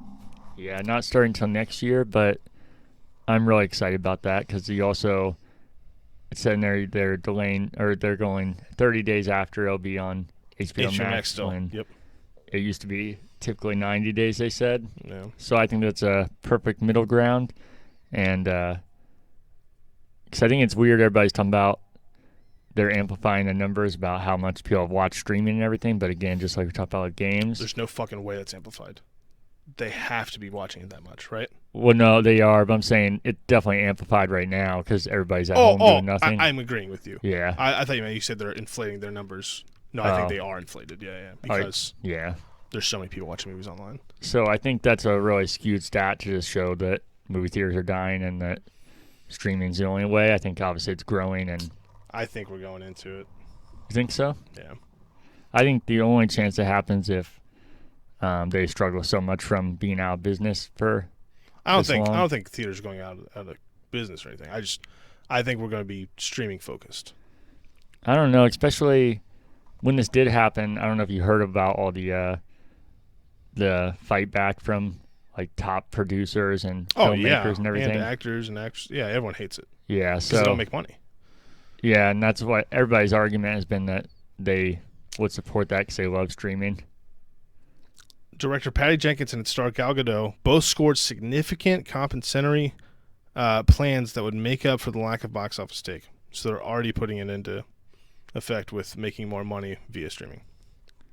They must not be doing it for everyone, though, because people are like Christopher Nolan. I don't know if you heard any of his rants about it. He's a fucking weirdo anyway. But I know what I'm saying. I think that will start becoming the norm. It's like, we'll pay you. There'll be a thing based on like stream time or something, instead of just how Spotify changed CDs. No one thought CDs would go out, you know what I mean? But Spotify, now you're paid per listen. Maybe you're paid per view, you know what I mean? Yeah, I just hope I would be okay as an option. I just hope that's not a standard, because I think CD and MP3 or a file, you can get the same experience. I know you can have a good audio. People would very much so disagree with you. Well, I think to a typical person, you get the same thing. Typical person, I'm watching a movie either way. Yeah, but I don't think a typical person, even no matter how well, I don't think a typical person has a setup even as good as me, and I don't have a great one. But I don't think a typical person has anything close to a movie theater. And I think that a typical person definitely sees a difference in watching a TV on their couch opposed to a movie theater and the sound. I think the average person would probably be like, I'm just watching a movie, though. You think so? Mm-hmm. Because I feel like so many average people go to the theater and like, oh, they're so loud and the screen was so big. I don't feel like you have to be like a movie critic or. I think it's more for movie nerds. I think theaters are more for movie nerds than they are. Because I think a lot of people just would rather be at home doing shit. I don't know. I especially think we're getting lazier as a world. So, of course, it's going to get easier from your home. We're definitely moving toward it from the both being simultaneous, I think. I think eventually the theaters will die out, but I also think a lot of things are going to die out eventually. But Guess we'll see. I hope not. I definitely wouldn't be surprised if movie theaters eventually do. But I'm not saying like next year or something, but like as technology's changed so much in 20 years, who knows what's going to happen in another 20? You know what I mean? Everything could be on this little fucking, I just do this, I'm in a theater. It's already theaters in VR. Have you ever seen those things? They're fucking sweet. yeah. The sound just sucks. I don't know. I think, yeah, we're definitely, and I think they're going to start, and they're already seeing success with it. It's just they have to figure out how to pay accordingly, because you pay per box office. I think. I don't know how people get paid in movies, but I don't even pretend to know. But I'm sure they can do something just like streaming services do. Just pay per view. Yeah, I feel like there has to be more pushback or something for them to do. All movies are straight to streaming for 45 days to go from the next year. All movies are straight to the theater for the first 30 days. Just with this company. Yeah, but I'm saying they're the company that was the hardest moving in on all their movies being on streaming for this year for the first 45 days. This is what I think it'll be for a long time. If you'll get both. But like for 30 days. You have to wait 30 days. Or you go to a theater. If you really want to see it. I'll go to the theater. If I really want to see the movie. Like The Matrix 4, I'll be in the theater. What other weird movies come out this year that like... Mortal Kombat. I will watch it home. Oh, man. I don't have any interest in that movie. Really? I don't even know if I'll watch it at home. See, what about something like, I don't know if you're interested in this, Kong versus Godzilla? That seems like a theater movie only. Yeah. That's what I was going to say. I would only watch that in the theater. I don't feel like you can replicate that, and that's kind of what I'm saying. That. But that's just like, I would pay just for the experience. Like, and not everyone would feel, that's not an average person thing. I love experiencing movie theater. That's not average. I would never watch a King Kong versus Godzilla movie if theaters weren't around. So, but there's a lot of movies I've seen in theaters that I wouldn't have watched. There's movies I've watched at home that I would never go see in theaters. Yeah. I don't know. I love movie theaters. I would either watch less movies in general or be inclined to watch more at home. But I think I would just watch less movies. Yeah. It's also harder for me to sit at home. Because I have so much other cool shit to do than just... That's why, one of the reasons why I hope theaters don't go away, because everybody talks about convenience as your house, but yeah, I think then it just becomes another thing and a background thing and people don't pay attention. That's what it's going to become, man. I know you can get people at your house, but I don't think it's the same as going, hey, you want to go to a movie and getting like a social thing or somebody cheaper. You know. I don't know. Yeah, I think it could go either way, but I definitely think we're leaning toward laziness and cheap are what the world is becoming, right? Everything's getting lazier and cheaper. I hope not. I'm okay with cheaper. I'll take that. But. I will also take that. And that's the news. Look at that. Not bad. Like 5 minutes. Don't look at the clock. It was like 5 30? minutes. No. That's not crazy. Yeah, that was more than that. That's why I was And we joking. got everything. Ooh, no, we didn't. In other movie news, Avatar is once again the highest grossing film of all time. Over the weekend, 2 weekends ago, last weekend, when was this posted? This was last weekend, I believe. I should have put this in there. This is like an E3, right? But one more thing. Oh, yeah. One more thing. So last weekend, James Cameron's sci-fi epic was released in China and garnered enough in ticket sales to overtake Avengers Endgame, for the record. So he got it back because Avatar was originally it, and then Avengers took it over. And the craziest part is Disney owns all of them now, so they're acting like this is like this crazy competition. Give us more money. I can't believe that Avatar still garners this even money in general at this point. It's one of my favorite movies of all time, but yeah, I don't know. Wow. But I don't know how it does. So overhyped. I think it's because I was so ready. I was waiting for this movie for years and years because I heard about it. Yeah, I think everyone was. That's because they overhyped it for like 8 years or something. Yeah, but I feel like most people, at least I talked to, like I got like 20 people to see it the night it came out. You weren't one of them, were you? I saw it the night it came out. I don't know if I was with you or not, but I definitely saw it the night it came out. Because I feel like most people I went to, what is it? No. Oh, that sounds cool. I feel like most people didn't know about like I did. Yeah. So, to me, I thought it was fucking awesome. I think the story, I don't think it's bad like people say. I just think it's very It's cookie cutter. Yeah, I think that's cookie cutter. So people are like, no, dude, it's just so average. But I think what it's doing visually, I haven't seen anything like that. Have you seen it recently? Yeah, it looks terrible. I think it looks bad. It looks bad. I don't think so. It's bad. And 3D, even though that kind of came and went, I thought that was one of the most impressive movies because they didn't rely on the gimmick of like things popping out.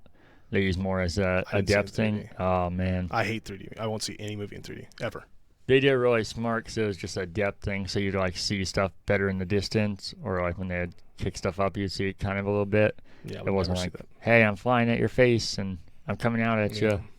So I think it just brought you into the movie more than distracted you like 3D normally does. I think the colors of Avatar were sweet. The story sucked. Sucked is strong. It was meta bad. It was too long. Oh, see, I have an issue with that. It is long, but I didn't mind it. I just feel like nothing happened. It's just so drug out. I don't know. I definitely don't think it needs more sequels. I don't think it needs it, but I'm ready for it. He really should have struck while Aaron was out there. I don't think those are going to do nearly as well. I wouldn't think so either, but like you said, and somehow just keep sticking around, and anytime there's any fucking news about the sequels, people won't shut up.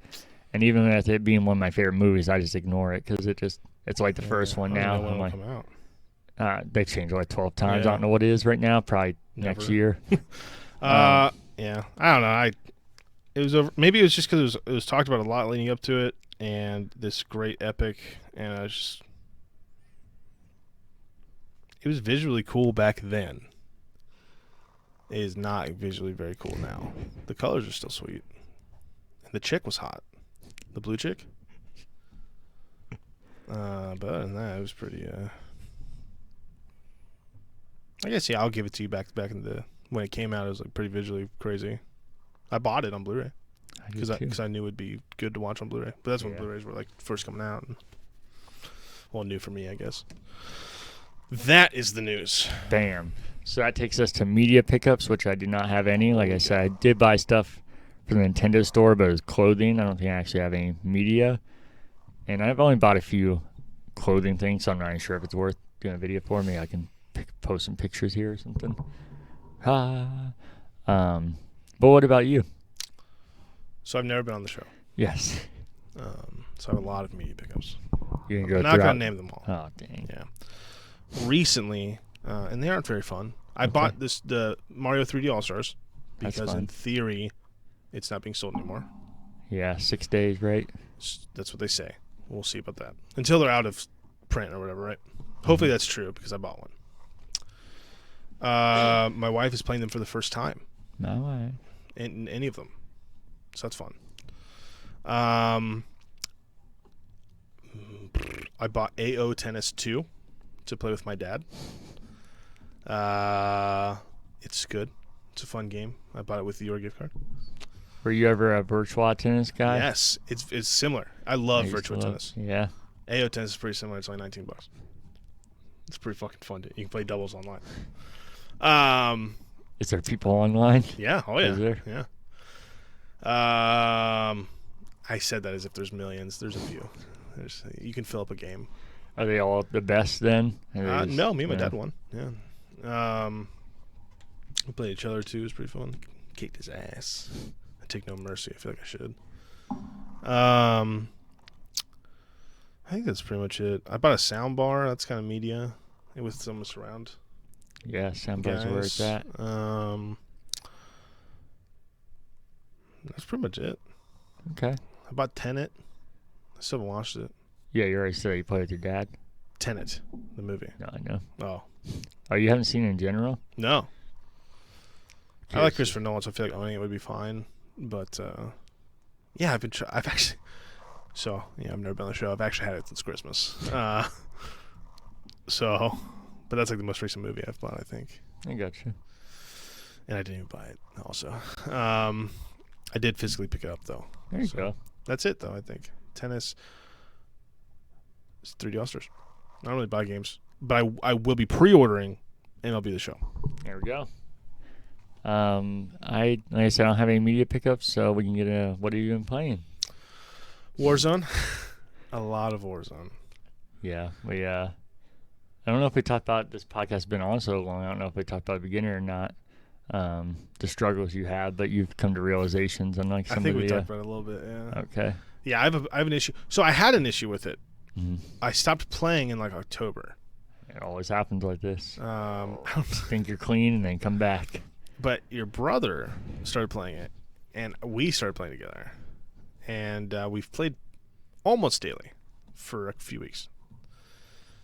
Sorry to interrupt you, which is funny, because when I was never that into Warzone, as you know, but I played it more. Yeah. And that motherfucker played his stupid regular Call of Duty every night, and I was like, "You gotta try Warzone." To play Warzone. Yeah, and he's like, "I'm not playing that dumb shit." Yep. And now every single night he's like, "Well, you play Warzone?" Or were you and I one day kind of play this? Yeah, it's weird. He always hated it because I Yes. said I played it. I know he listens to you, so fuck you.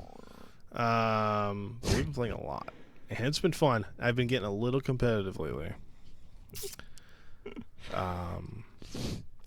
So I had to apologize because I've been getting too competitive.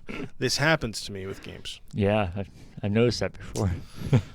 Because there's like a threshold. So I realize there's this threshold of like casual gaming, getting good at a game, being better than most people, and then there's like a competitive thing right there where you have to do good.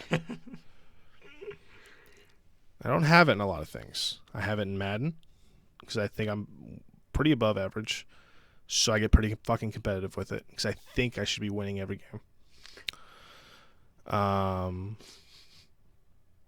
And mainly Call of Duty, and it's always been Call of Duty. Ever since someone told me what a kill-death ratio was, it ruined gaming for me. I was gonna say that. That's why I never cared about that, because I was like, everybody cares about this is more mad. Why? So why do we care about it? I don't know. And what does it matter? Yeah, in Halo, everybody's like, dude, you know how many times you died? I'm like, yeah, I got a decent amount of kills though. That's the aggressive. I play aggressive. It's like being an NFL quarterback, like a gunslinger. You're gonna throw amazing. Yeah, but it's gonna happen. Halo's one I feel like I was above average at, but I never got like I need to be really good. I want to go positive, but I'm never like furious at Halo. If Halo comes out with a battle royale, that could be an issue. But Call of Duty has been worse since I've been playing Modern Warfare 2, and I've played every Call of Duty. KD has mattered so much. And so Warzone has a KD. But Warzone also has skill-based matchmaking. So when I'm in the top 1% of people in Warzone. Did you know that? I did not. How fucking stupid is that? So I play with the top like 10 to 15 to 1%. It depends on the lobbies. Mm-hmm. And so I get pretty fucking mad because I should be doing better, but I'm playing with the people that are also in that top percentage. Uh-huh. But when I play with Nick and I play with other people, those lobbies get down a little bit. So I get these high, 20 kills, and it's starting to things are moving. But recently we had to have the discussion that, hey, you're playing too quick. You're getting a little too competitive. So I have to realize we're still just playing a game. And it doesn't fucking matter. So, Nick, I'm sorry. Again, I'll be better. I won't be. So tomorrow, I'm assuming we're going to play again. But I told him, I was like, my number one goal is I'm not going to complain. Because I just bitch. And it's not very fun. So I understand my issue. And I understand that it's mainly KD based. And it doesn't matter. Yeah, the first time I heard that was in Halo. I was like, oh, I'm staying away from this. And I'm glad I did. For the first time ever, I looked at my KD in Halo recently. It's not very good. It's like barely above a 1. So that's fine. I'm also at the point in Halo where I have so many kills. I could probably die for like 6 months straight, and I'd probably still have a fine KD. So I've been playing a lot of Warzone. Mm-hmm. But I might need to start backing it off a little bit. But will you? Yeah. Oh, yeah. Yeah? Oh, yeah. For sure. That game is one of those things I know I get mad at, so I was like, I could take it. That's why I took a break from Madden. That game fucking sucks now. They've just ruined it. But Warzone got fun again when people were playing it all the time. It's no fun when you play it by yourself. Last time I played with you, you said you were dropping me some hot news. So where's this map at? It's either April 22nd is the rumor. Okay. For Taylor Swift, 22. Yeah. But I also heard a rumor it might come in May now. So, yeah, I don't know. But there's a mid-season event coming up, which will be fun. I don't know if you've ever experienced an event in Fortnite or anything. But No, I know what they are, though. They're just crazy. Yeah, they're so awesome. Call of Duty's done one. They're going to do another one. But yeah, I've been playing a lot of Warzone. Played some Fortnite. New season came out. That game, I think they're ruining it. I don't know if you haven't played it recently, have you? No. So they changed it completely. So it's the same map, but they changed it a little bit. All the locations are a little different. And there's crafting in it now, and you can like hunt animals and like get bones and make these weapons, and all the floor loot sucks ass. Laura Croft's in it. I heard that. Yeah, I got her. They have a PlayStation 1 version of her where she looks like she's in a PlayStation. It's pretty fucking cool. They had the reboot. They do. Yep. And then the pickaxe is her hanger thing. Yeah, climber things. So I played a little Fortnite, played a little tennis, played some Outriders demo. Yeah, mainly I've been playing Warzone. Okay. I'm gonna probably keep playing Warzone, but I need to back up a little bit. I got you. Stop being so fucking competitive. I haven't played much of anything, unfortunately, because of the trip and whatnot. But I did play some more Star Wars Jedi Fallen Order. A couple more hours. I'm really liking it. I think the thing it succeeds biggest at is, this might sound dumb at first, but I think it'll make sense, how much it feels like Star Wars, but in its own way. Because I feel like so many things that feel like Star Wars are just pulling straight from Star Wars, and you're just like, oh, this is this character, we know it. And I know exactly what you're talking about. And I love Star Wars, but I can admit that, even though I enjoy it, I like Star Wars, yeah. Yeah, but... Did you play The Force Unleashed? I did. I didn't finish it. That's the way I felt about The Force Unleashed. Was it? Yep. That's exactly what I felt. Yeah. This feels like very Star Wars, but I'm in like my own world. Yeah, they made it like their own without feeling like it wasn't Star Wars, which I think is super impressive. Yep. I'm only a few hours in general, so we'll see. I know it's like a 28-hour game or something. So we'll see how I feel as I keep going, but that's how I'm feeling now. It is challenging, but I heard everybody talking about how it's like, this is like Dark Souls or Bloodborne, but Star Wars, and I'm not really seeing that. I haven't even heard that. Yeah, it's like a common thing. Cody talked about it every time on here, and he's not the only one, though. That's like almost everybody I've heard play it says that. Oh, I didn't make it very far. I know you respawn, you can die like 5 times or whatever your health bar is, and they eventually respawn at the campsite. And I know people compare that to Dark Souls, so maybe that is. But, okay, yeah. But if that's all they mean, that's not what I picture when they said Dark Souls, and that really worried me. I was like, oh shit. Dark Souls sounds like the least entertaining thing in the world to me. That it kind of put me off. But now if that's all it is, then I'm like, that's fine by me. The only Souls game I liked was Bloodborne. Really? I love Bloodborne. The aesthetic of Bloodborne is fucking awesome. And then the only other thing I played was Blood and Truth, VR, a PSVR game. It's kind of like a James Bond movie, but in VR. So yeah, that's like perfect. I think it's a lot of fun. I've also been playing Phasmophobia. Oh yeah, that's right. You mentioned that. Yeah. I have a story about that after you're done. Okay. This game I've been trying to beat, so that's part of the reason. But also, I mentioned when we got our new sectional that my biggest worry, it might sound like a joke, but it's true, was if the VR would still be usable or not.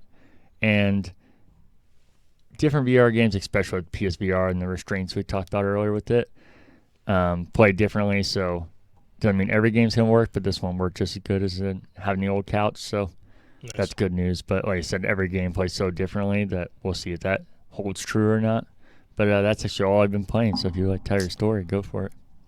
Did I say it in the podcast earlier that I got sick playing Phasmophobia, or is that just us talking? We've been talking for a while. I know. I was gonna say you have, but everything's blending together now. Fuck it. I think I did. I was playing VR with my dad. Well, I was playing Phasmophobia, and we just hunt ghosts for fun. I was like, I'm going to try in VR. I have an Oculus Rift, and I was like, I've never played it, and I was like, I'm going to do it. So I fucking get in there, and you've played. Yeah, we've played. Yeah. You know how the ghost can like whisper in your ear, type of thing. It's fucking way scarier in VR. It's terrifying, actually. I got sick. I don't think it was because I was scared, and I've never been motion sick either.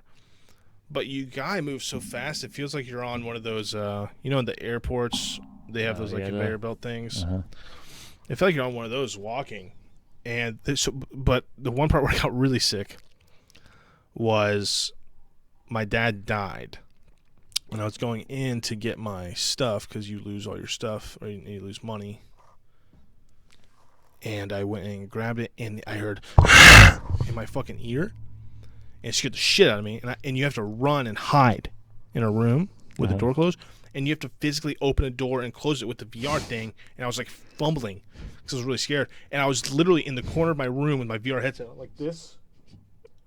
And sitting down like that, I was like sick to my stomach. So I think the quick movement and then fumbling the door and getting down literally made me, I had to get out of VR. I finished the game. I didn't die. I got out and I had to get out of VR. Not bad. It was awful. That's the only game I've ever gotten sick in VR. Is it because, at least when I played it, it was very janky and the... No, it was so smooth. Oh, really? It's been very smooth for me, actually. Maybe it's a PC issue. Well, you remember even when you played, Joe, look when they bend over, it was like... Oh, that's just the mechanics. Yeah. Yeah. They just have weird mechanics. Or they just have weird... I think it's a really small studio. Oh, yeah, it seemed like it. Yeah, they just have weird character models. But no, that's... I can pretty confidently say that's all I've been playing. Okay. I watch a lot of people play video games. I gotcha. Well, let us know what you've been playing in the comments. And then speaking of segues, you've been watching, you say. What have you been watching? I want to watch more. Okay. I don't watch enough things. I watch a lot of Twitch streams. Warzone.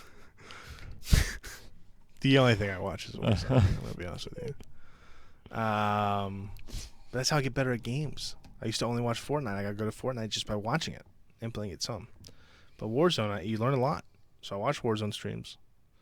Probably too much. I started watching a show called Black Mirror because Nick told me to watch it. I watched one episode called Striking Vipers. He told me nothing about the show. Have you seen the show?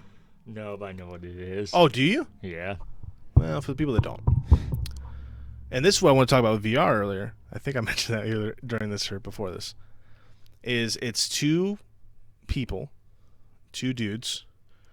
One guy buys his buddy a VR, and you go into the game, and it's like you're actually there, right? But you're the characters in the game. So one night they go into this fighting game called Striking Vipers, and it's a guy and a girl in the game. They're in the VR. And they're fighting, and they start fucking in the game. They're like, whoa, bro, that's gay. I ain't gay, type of thing. They get out, like, oh, we can't do that anymore. You know, I'm not. One guy has a wife. They do it again, but they fully fuck, and they become like addicted to it, right? So to the point where the single guy can't have normal relationships, and the guy with his wife, that relationship starts to break. So they just keep fucking. Eventually, they break it off, and the guy with the wife, they reconcile. The other guy goes mad. They decide to meet in an alleyway and kiss to see if they're actually gay, and if they need to work on each other. But they felt nothing, so it was just an in-game thing. So they agreed that the wife would go out one night a year and fuck a dude, and then they would spend the night in the VR fucking each other. And again, this was my first experience with the show. And it was interesting. I don't know if I liked it. I was super uncomfortable. But apparently the rest of the show is like super like sci-fi, Twilight Zone-y, so I think I would like other episodes more. But this was pretty interesting. Kind of an eye-opener of like, I think VR is going to get to a point where we're feeling shit, and like we're already starting to get there, you know what I mean? I don't think we're going to be able to fuck each other in game. Maybe, I don't fucking know. But just how it puts strain on like what's cheating. There were so many things I thought of. What's considered cheating? What's considered like how much of a strain would that actually put on a relationship? I was thinking of so much shit. And I don't even know if that was the intention of the episode, but I went on like a Reddit discussion thread. So I watched that. Mm-hmm. I've been watching Ghost Adventures because apparently I'm into ghosts. I watched a documentary about the Night Stalker on Netflix and about the Cecil Hotel. I don't think I've watched a movie in a long time. I'm trying to think of the last movie I watched. I genuinely can't think of it. Yikes. So, yeah, I literally can't think of it. So I think that's all I've been. Twitch streams, a couple documentaries, Ghost Adventures, and one episode of Black Mirror that was weird. Okay. So you're gonna watch more Black Mirror? I think so. He gave me a list of episodes he liked a lot, and so I'm going to venture into those, see if... Because there's like a lot of seasons of it. So, we'll see. I got you. I'll watch a couple more. I haven't watched a whole lot, but we finished WandaVision. Oh, yeah, I watched WandaVision and Falcon and the Winter Soldier. I haven't started that. What do you think without spoiling it? It's going to be better than WandaVision. It Really? is better than WandaVision. Because I actually was worried the opposite. I thought it'd definitely be more action and more connected to the universe. It is. So if you like that aspect, you're going to like Winter Soldier or Falcon Winter Soldier. If you like the story-driven, connecting universe, like the like expanding on the Phase 4, WandaVision's going to be more you. Normally, I do like action and more the universe stuff, but there's something about WandaVision that It was good. maybe, yeah. So that was like, man, maybe I don't need more action right now. But we'll see once I watch it. It's a very nice, because I had to wait every week for WandaVision. This is a nice break because it feels like you're watching another Marvel movie. WandaVision didn't feel Marvel to me. It felt like this. It was Star Wars. Like, it was clearly connected to Star Wars, you know what I mean? But it was like its own universe that we were talking about with Thing. It's clearly connected to Marvel and Avengers and Infinity War and all that shit. But it feels like its own world. I think that's why I liked, and if you listen to last week's or 2 weeks episodes ago, Cody's not the biggest Marvel guy, and he mocks a lot, and I get it for certain. There's certain things you could do with that. Yeah. But I still like it, so I'm not a hater, but I think it's pretty obvious that they do have a formula and that most of them are pretty cookie cutter at this point. So I think that's why it was nice to get something different like WandaVision that I was kind of going into. I was like, I want more action and more of the Marvel that I like because I'm not a hater. Yeah. But then I got something different. I was like, you know what? This is kind of nice. This feels like the best of both worlds. They're introduced, so it's immediately. This isn't spoiling anything. It's immediately after Endgame. That's the last one, right? Yeah. Taylor Swift song Endgame. So I think that's true. It's right after.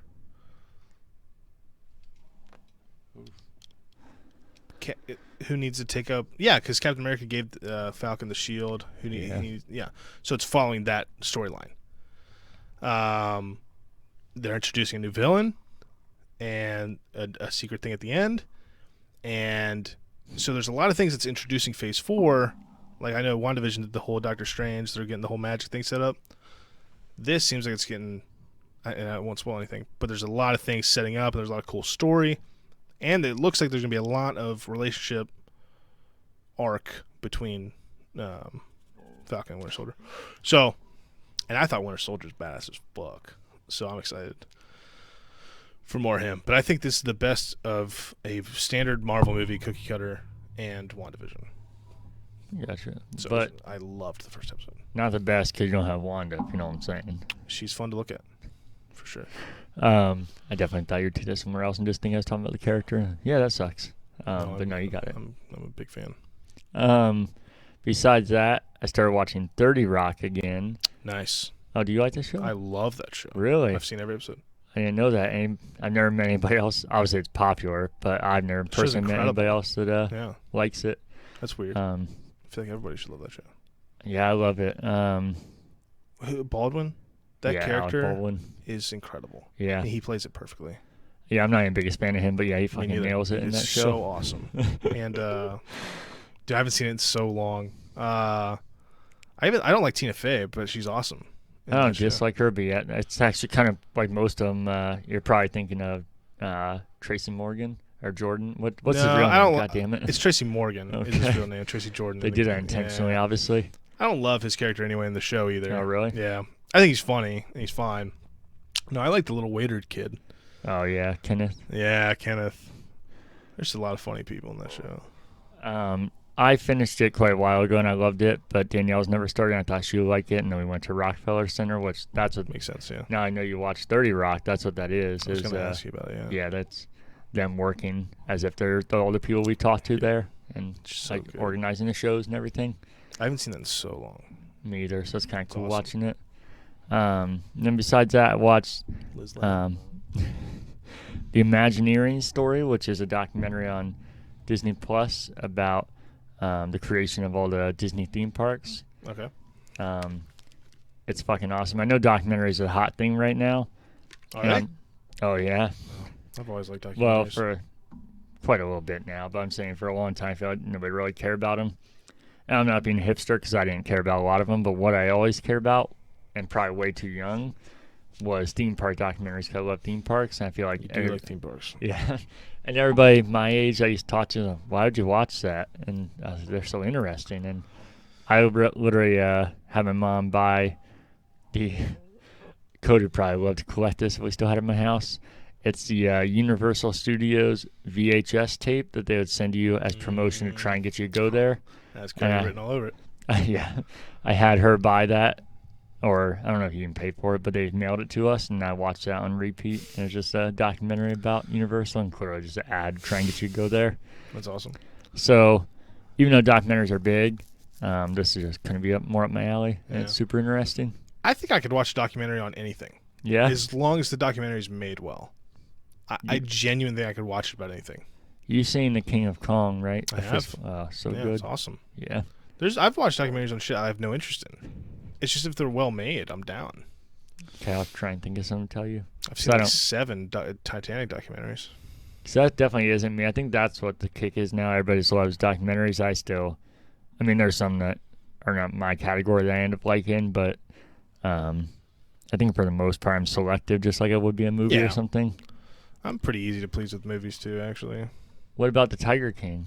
Did you? I did watch The Tiger King. Oh, did you? Yeah, I loved it. I That's loved good. it. I got hooked. I caught it. I caught the fever. Okay. I didn't think I would like it, by the way. I loved I it. wasn't sure I would either, and everybody's like, "No, it's right." It seemed up your like alley." something you would hate, actually. Really, everybody's saying the total opposite. I was like, I don't Only know. because it was super popular. You're kind of one of those guys. Kind of not though, But because I said kind of. yeah. So I was gonna say, if you think about some of the things I like, they're always some of the most popular. I know, and that's why I And- gave you a kind of. And New York City, I love New York City. A lot of people don't like New York City. I don't Um, think New York people like New York City. they do. We New won't York. get into that. New York. They're just brash because of what they have to deal with. And Stop. Not going back to Um, that fucking first hour and a half of the show. So let us know what you've been watching in the comments, and we can get the reminders for the free games. No original Xbox game this week, but on Xbox 360 you do have Port Royale 3 till March 31st, which that sounded like the worst name ever. It sounds like, Yeah, I have no idea what that is. well, I didn't know there was two of them before this. And also a Port Royale sounds like, if you don't know what a port is, it's when they transfer one game over to another system, and usually it's a knock against it, like they ported it over, like that's Yeah. a bad thing. And then Royale is so generic, as we know from Battle Royales. I was like, wait, is this really just a port over Royale? Royale. When you said it, the first thing I thought of was boats. That's what I'm pretty sure it is, because the cover had a boat on it. I was like, okay, Okay. so it's like pulling into the ports. That makes more sense, but I still don't know how there's three of them, and I've never heard of any of them. Is it a battle royale?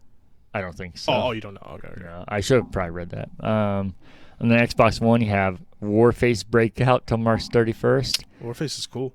It didn't look bad. I just think that's a fucking terrible name. It's a generic ass game Yeah. for sure, but it's not bad. I've never heard of this game. I always download these. What is it? There's 4 Port Royales. Oh, that's not the newest one, huh? They came out in 2002. Yeah, this is a 360 game. I mean, that one obviously had to be later, probably like 2007. A But business simulation game set in the Caribbean and partly the Atlantic during the 16th and 17th century. It combines business economic simulation with real-time battles in towns that can be visited for trade and other purposes. this sounds like Ryan's jam. That sounds boring as shit to me. I want to like those type of games. I've tried to play those type of games. Can't. Yeah. They seem like huge time sinks, and that's what I want to find. I've been trying to find that game. Tell me if you've heard of this game. I was going to say I'm actually going to download this, but I do download all these. That's the point of always listing these because there's no point in not getting free games. Have you heard of Vicious Attack Llama Apocalypse? Vicious Attack Llama Apocalypse? I can very safely say I've not heard of it. Or they shorten it here, Vala, you can also call it. They actually, it's Vala, and then parentheses, this full fucking name. It's a twin stick shooter where you're a mech and you just fucking destroy llamas and very gruesome. Awesome. Yeah, how's this actually fun? The game I'm thinking about making, I'm starting to make, I got the first person shit down, but I'm thinking about switching to like a worm style game with two stick shooting mechanics. Well, hey, whenever you got the first beta, you know where to cover it. We got millions of viewers here. Yep. Wouldn't that be kind of cool though? Like a 3v3 shooter on like a side-scrolling platform with like levels. Yeah, I like worms. Like worms, and apparently those are way easier to make than 3D games. Because I was getting way overwhelmed. Continue. So you got Vala, as the kids call it, till April 15th. You're not going to explain what Vala is? I did. That's a short. Oh, yeah, you did. Sorry. Yeah. I got distracted. PlayStation Plus, you have Final Fantasy VII Remake, Remnant from the Ashes, Farpoint VR, and that's on PS4. And PS5, you have Destruction All-Stars and Maquette till April 5th for all those. You still have Ratchet & Clank until June, and the 9 other games I mentioned starting today, tomorrow, depending on when this goes up. I like PlayStation's free games. I feel like they usually nail it. Yeah, they're usually pretty good. Xboxes I usually hate. The free games are gold. You can play Vala now. I don't download the free games anymore. Well, you should download Vala. If it's I will. multiplayer, I don't know if it is, but it'll be more fun. I'll try it, yeah. Be a real it's on PC. Mindless game. What's that? It's on PC. Vala is? I don't know if it's crossplay, but... I can't believe I'm calling by a shortened name. They tricked me. Do you have any fake outrage? No.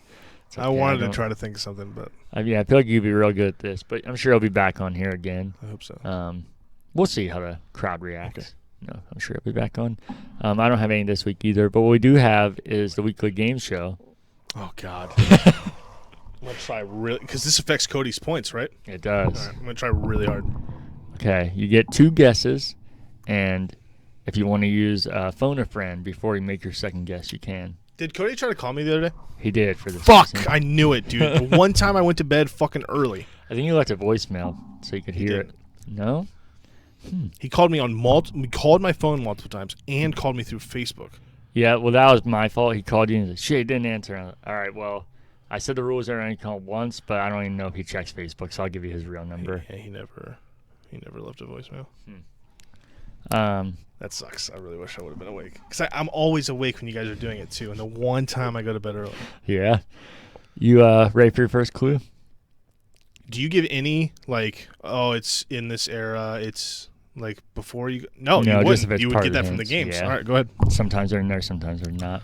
This one should help you with that question, though. This game is an Xbox 360 exclusive. Okay. Next one? Yep. This game was released to the Xbox Live Marketplace in October 2007, but was later delisted in November 2008. Was it only on the Xbox Live Marketplace? Yep. So it's an indie game? I'm not allowed to ask you questions. No. Super Marble I Ultra Ball. Is that a guess? No. It's not? Okay, so next one. I feel like you would do that because it's me, though. Go ahead. Next one. This game has 200 gamer score, which is a clue if you know. I mean, that is an indie game. Is that fucking the marble game? I get 2 guesses? You get 2 guesses, and you can use your phone for before. I'm going to guess that one.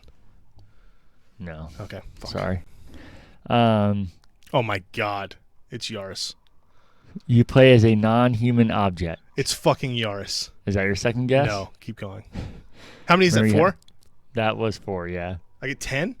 Yep. Maybe. And I still have phone a friend. Yep. Before you make your second guess. You make your second guess, it's over. So you might as well use it if you know you're about to guess. The object that it was mentioned had different weapons. You could use a saw blade, a shotgun, a Gatling laser, and Gauss cannons. It's yours. It's definitely yours. Are you guessing? Do you want to phone a friend or keep going? Who would I call that would know? The only person... Can I call you? Is that against the rules? I think it... I mean, I was going to say no, but you're not... I'm not allowed to tell you what it is. So, yeah, I guess it is against the rules.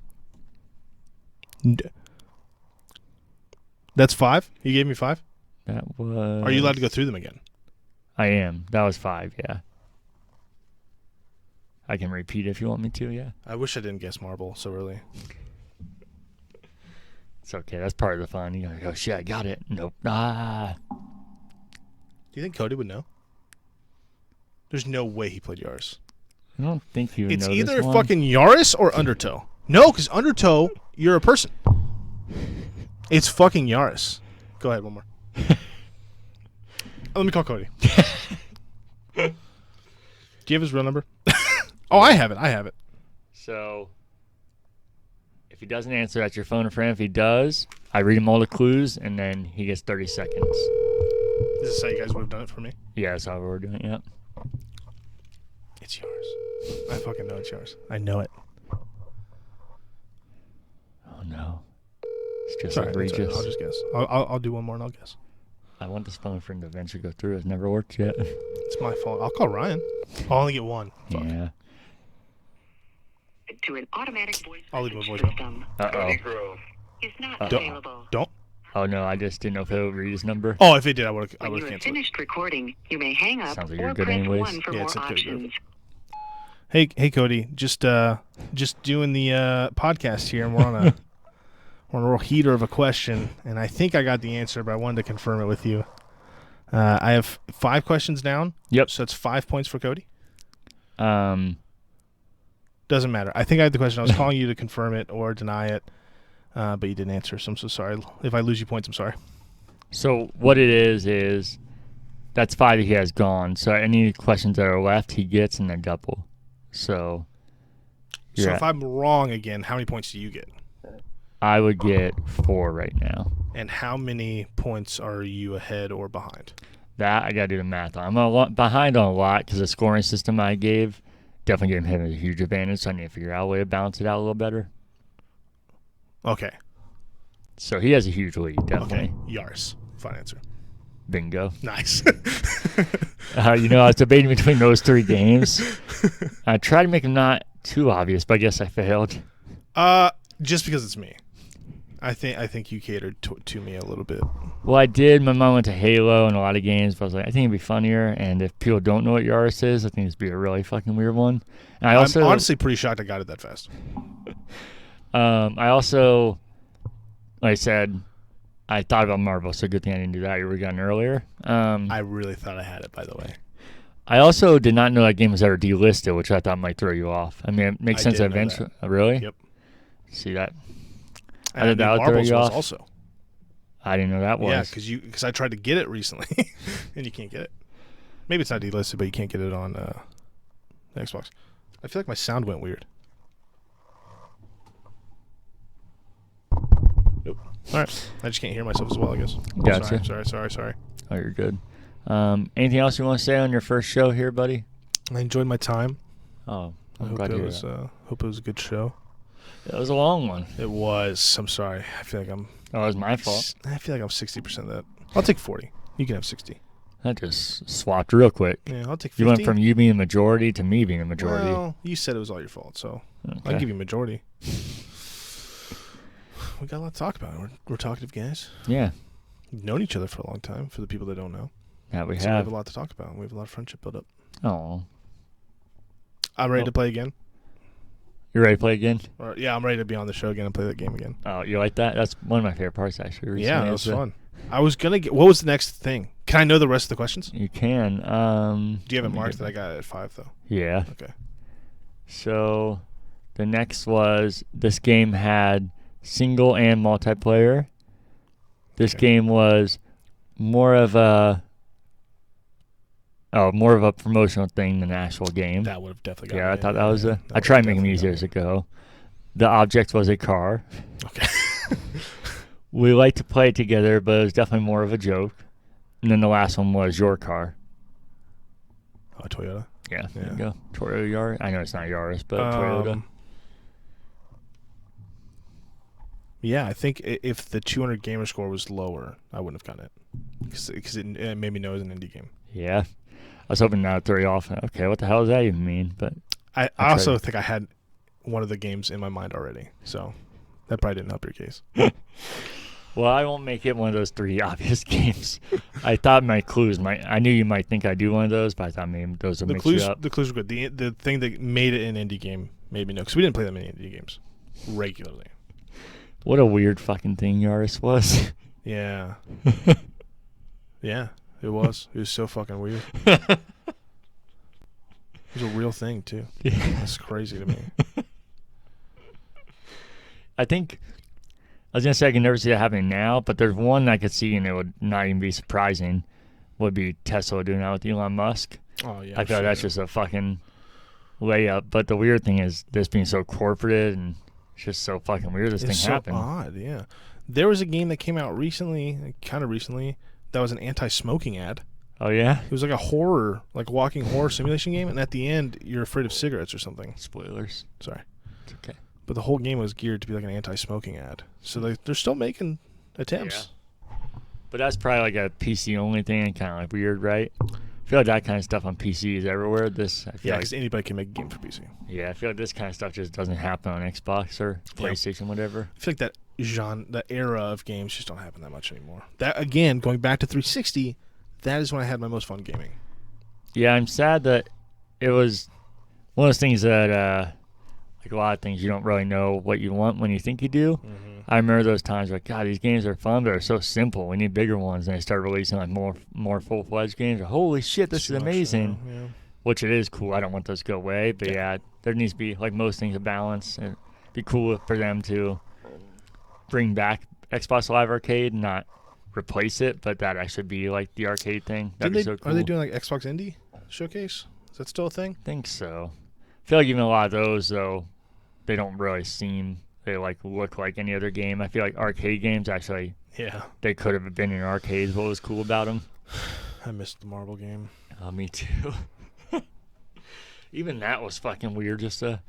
I was thinking about, it was, and the single player, you could be like, it's kind of like monkey ballish, but I was thinking how fucking weird multiplayer was. We loved it, and this thing's so fucking stupid.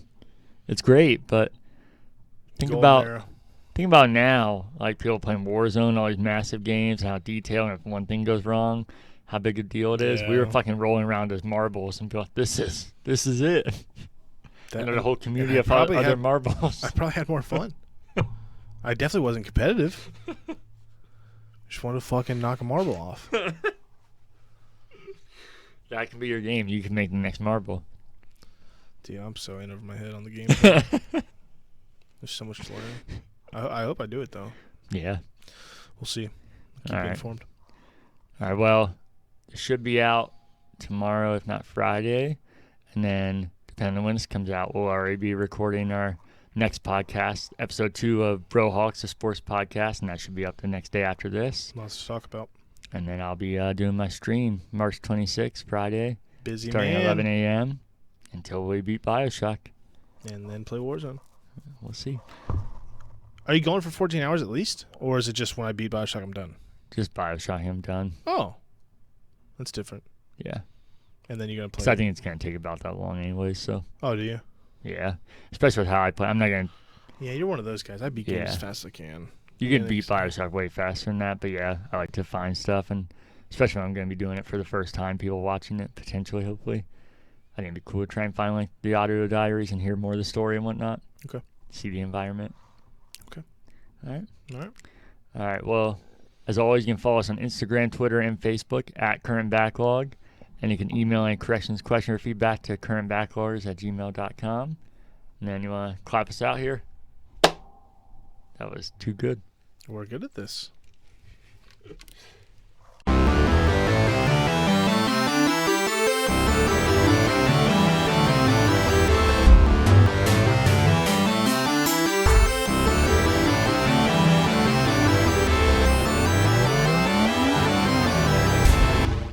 We're back here. We got our other snacks. You ready for this, Stair Site? Yep. Again, can't have too many due to the calories, but here we go. You won't want more than one of these. So we got this. What is that? See, you fuck, you didn't remind me. I would have been paying for this fucking app. I was going to do it once we're actually done. No, you forgot. So you want to describe it to the listeners? This is a strawberry... Oh my god, is this a fucking combo with like a strawberry milkshake? Or not milkshake, but like a smoothie? I think milkshake. Or a smoothie. So it's like a smoothie combo. So that's what I thought. It's open. Oh, it's open. That's what I thought. Wait till you taste this thing. Does this taste like a wafer? It doesn't taste good. Oh man, I like the wafers. The strawberry wafers. I love them too. They're not very full. I'm gonna get a full And one. they're not pink either, which I was like, wait, what? They feel soft. Kind of crunchy. Oh yeah, they feel crunchy, but they feel soft. They feel softer than those fucking things do. They taste a lot worse. There's nothing on fire.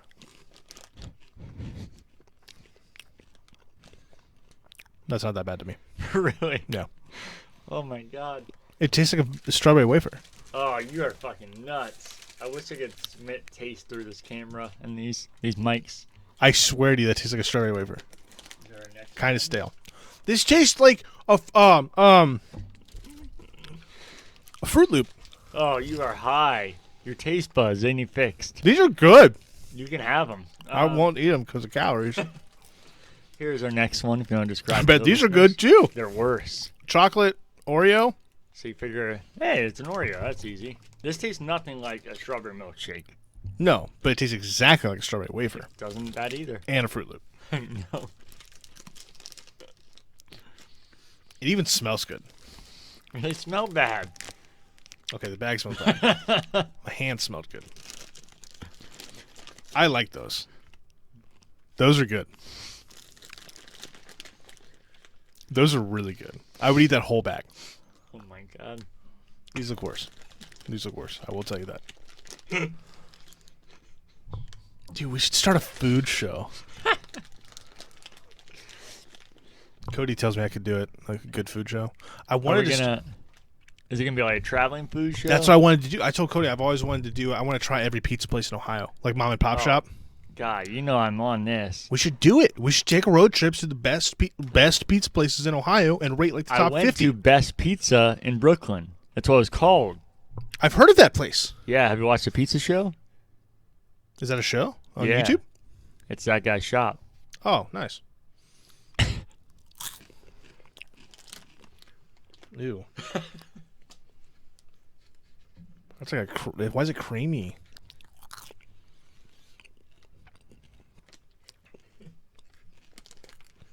Why is it? It feels wet on the inside. That could be a sound clip right there. Feel it wet on the inside.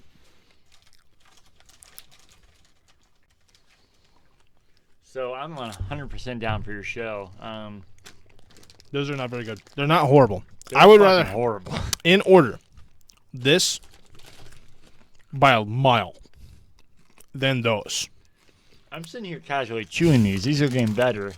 That I was excited about these. This I was scared about. Those are bad. Those This are I bad. was confident in because as I'm spitting shit out. These are Oreos. This was a nightmare. This was more of a nightmare. These I can eat. Those are bad. These are good. These taste exactly like cereal. I am concerned about you. These are fucking good. These are an issue. I'm going to eat this whole bag. Okay. I don't want to. It's $420. I can take them away for you if you want, but I don't give a shit if you do. Oh my god, 600 calories. Get that away. Did you like my song? Nope. No, ready? No. Fucking ass. You don't. Right back to my spot. There we go. You're such a fucking ridiculous slit. Do you want to pull your blankie up before it starts? Get all comfy? You're kind of sitting right against the wood. Oh, that's okay. I don't Alright. mind wood. Wait, what traditions do I need to know? What? We clap it out. Yep. Is there anything at the beginning? No, just the intro. Okay. Let me fix my shoulder pads. Are you recording? Yeah. Oh. I already hit the button. Gotcha. It's back down to the same settings you had, but double the bitrate. So if it doesn't work, we'll record 2 podcasts tomorrow. There it is. And what if this is just like the best podcast ever? We just lose it. Yep. Or you send the file to me, and I'll put Resolve on my computer. You can log into that. And we'll upload it there, and we won't do it again. I don't think I have an account on Resolve. You should have like an account number. Like a Bud. serial number? Bud. I don't know. Well, you do. You paid for it, right? No. Oh. It's free. Oh, okay. Never mind. Sounds way sexier than what I did. I know, I'm naturally sexy. Alright, we ready? Yeah, I feel like I need all this stuff up, though. You need a Master Chief to help you. I do. I have the Seahawk, but his nose is too big. You're looking at Songbird like he's going to be able to hold it? No. Well, Songbird won't be able to hold it. No. I don't need this up, do I? I need the news. That's the other thing I need. Okay. We ready? Ready when you are. I'll let you get ready for it when we start. So it's not like... Like in a rock concert. So reacts, you ready, bud? Yep.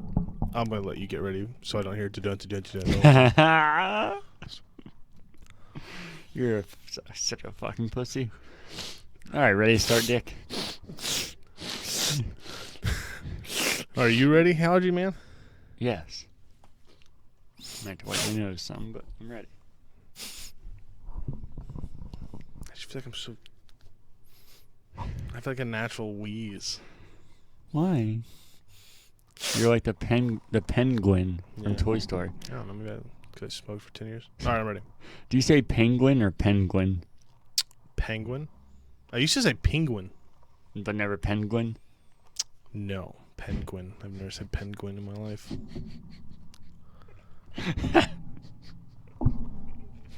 You're a hoot. Alright. I'm ready whenever you are. I'm like more natural. All right, I really am ready now.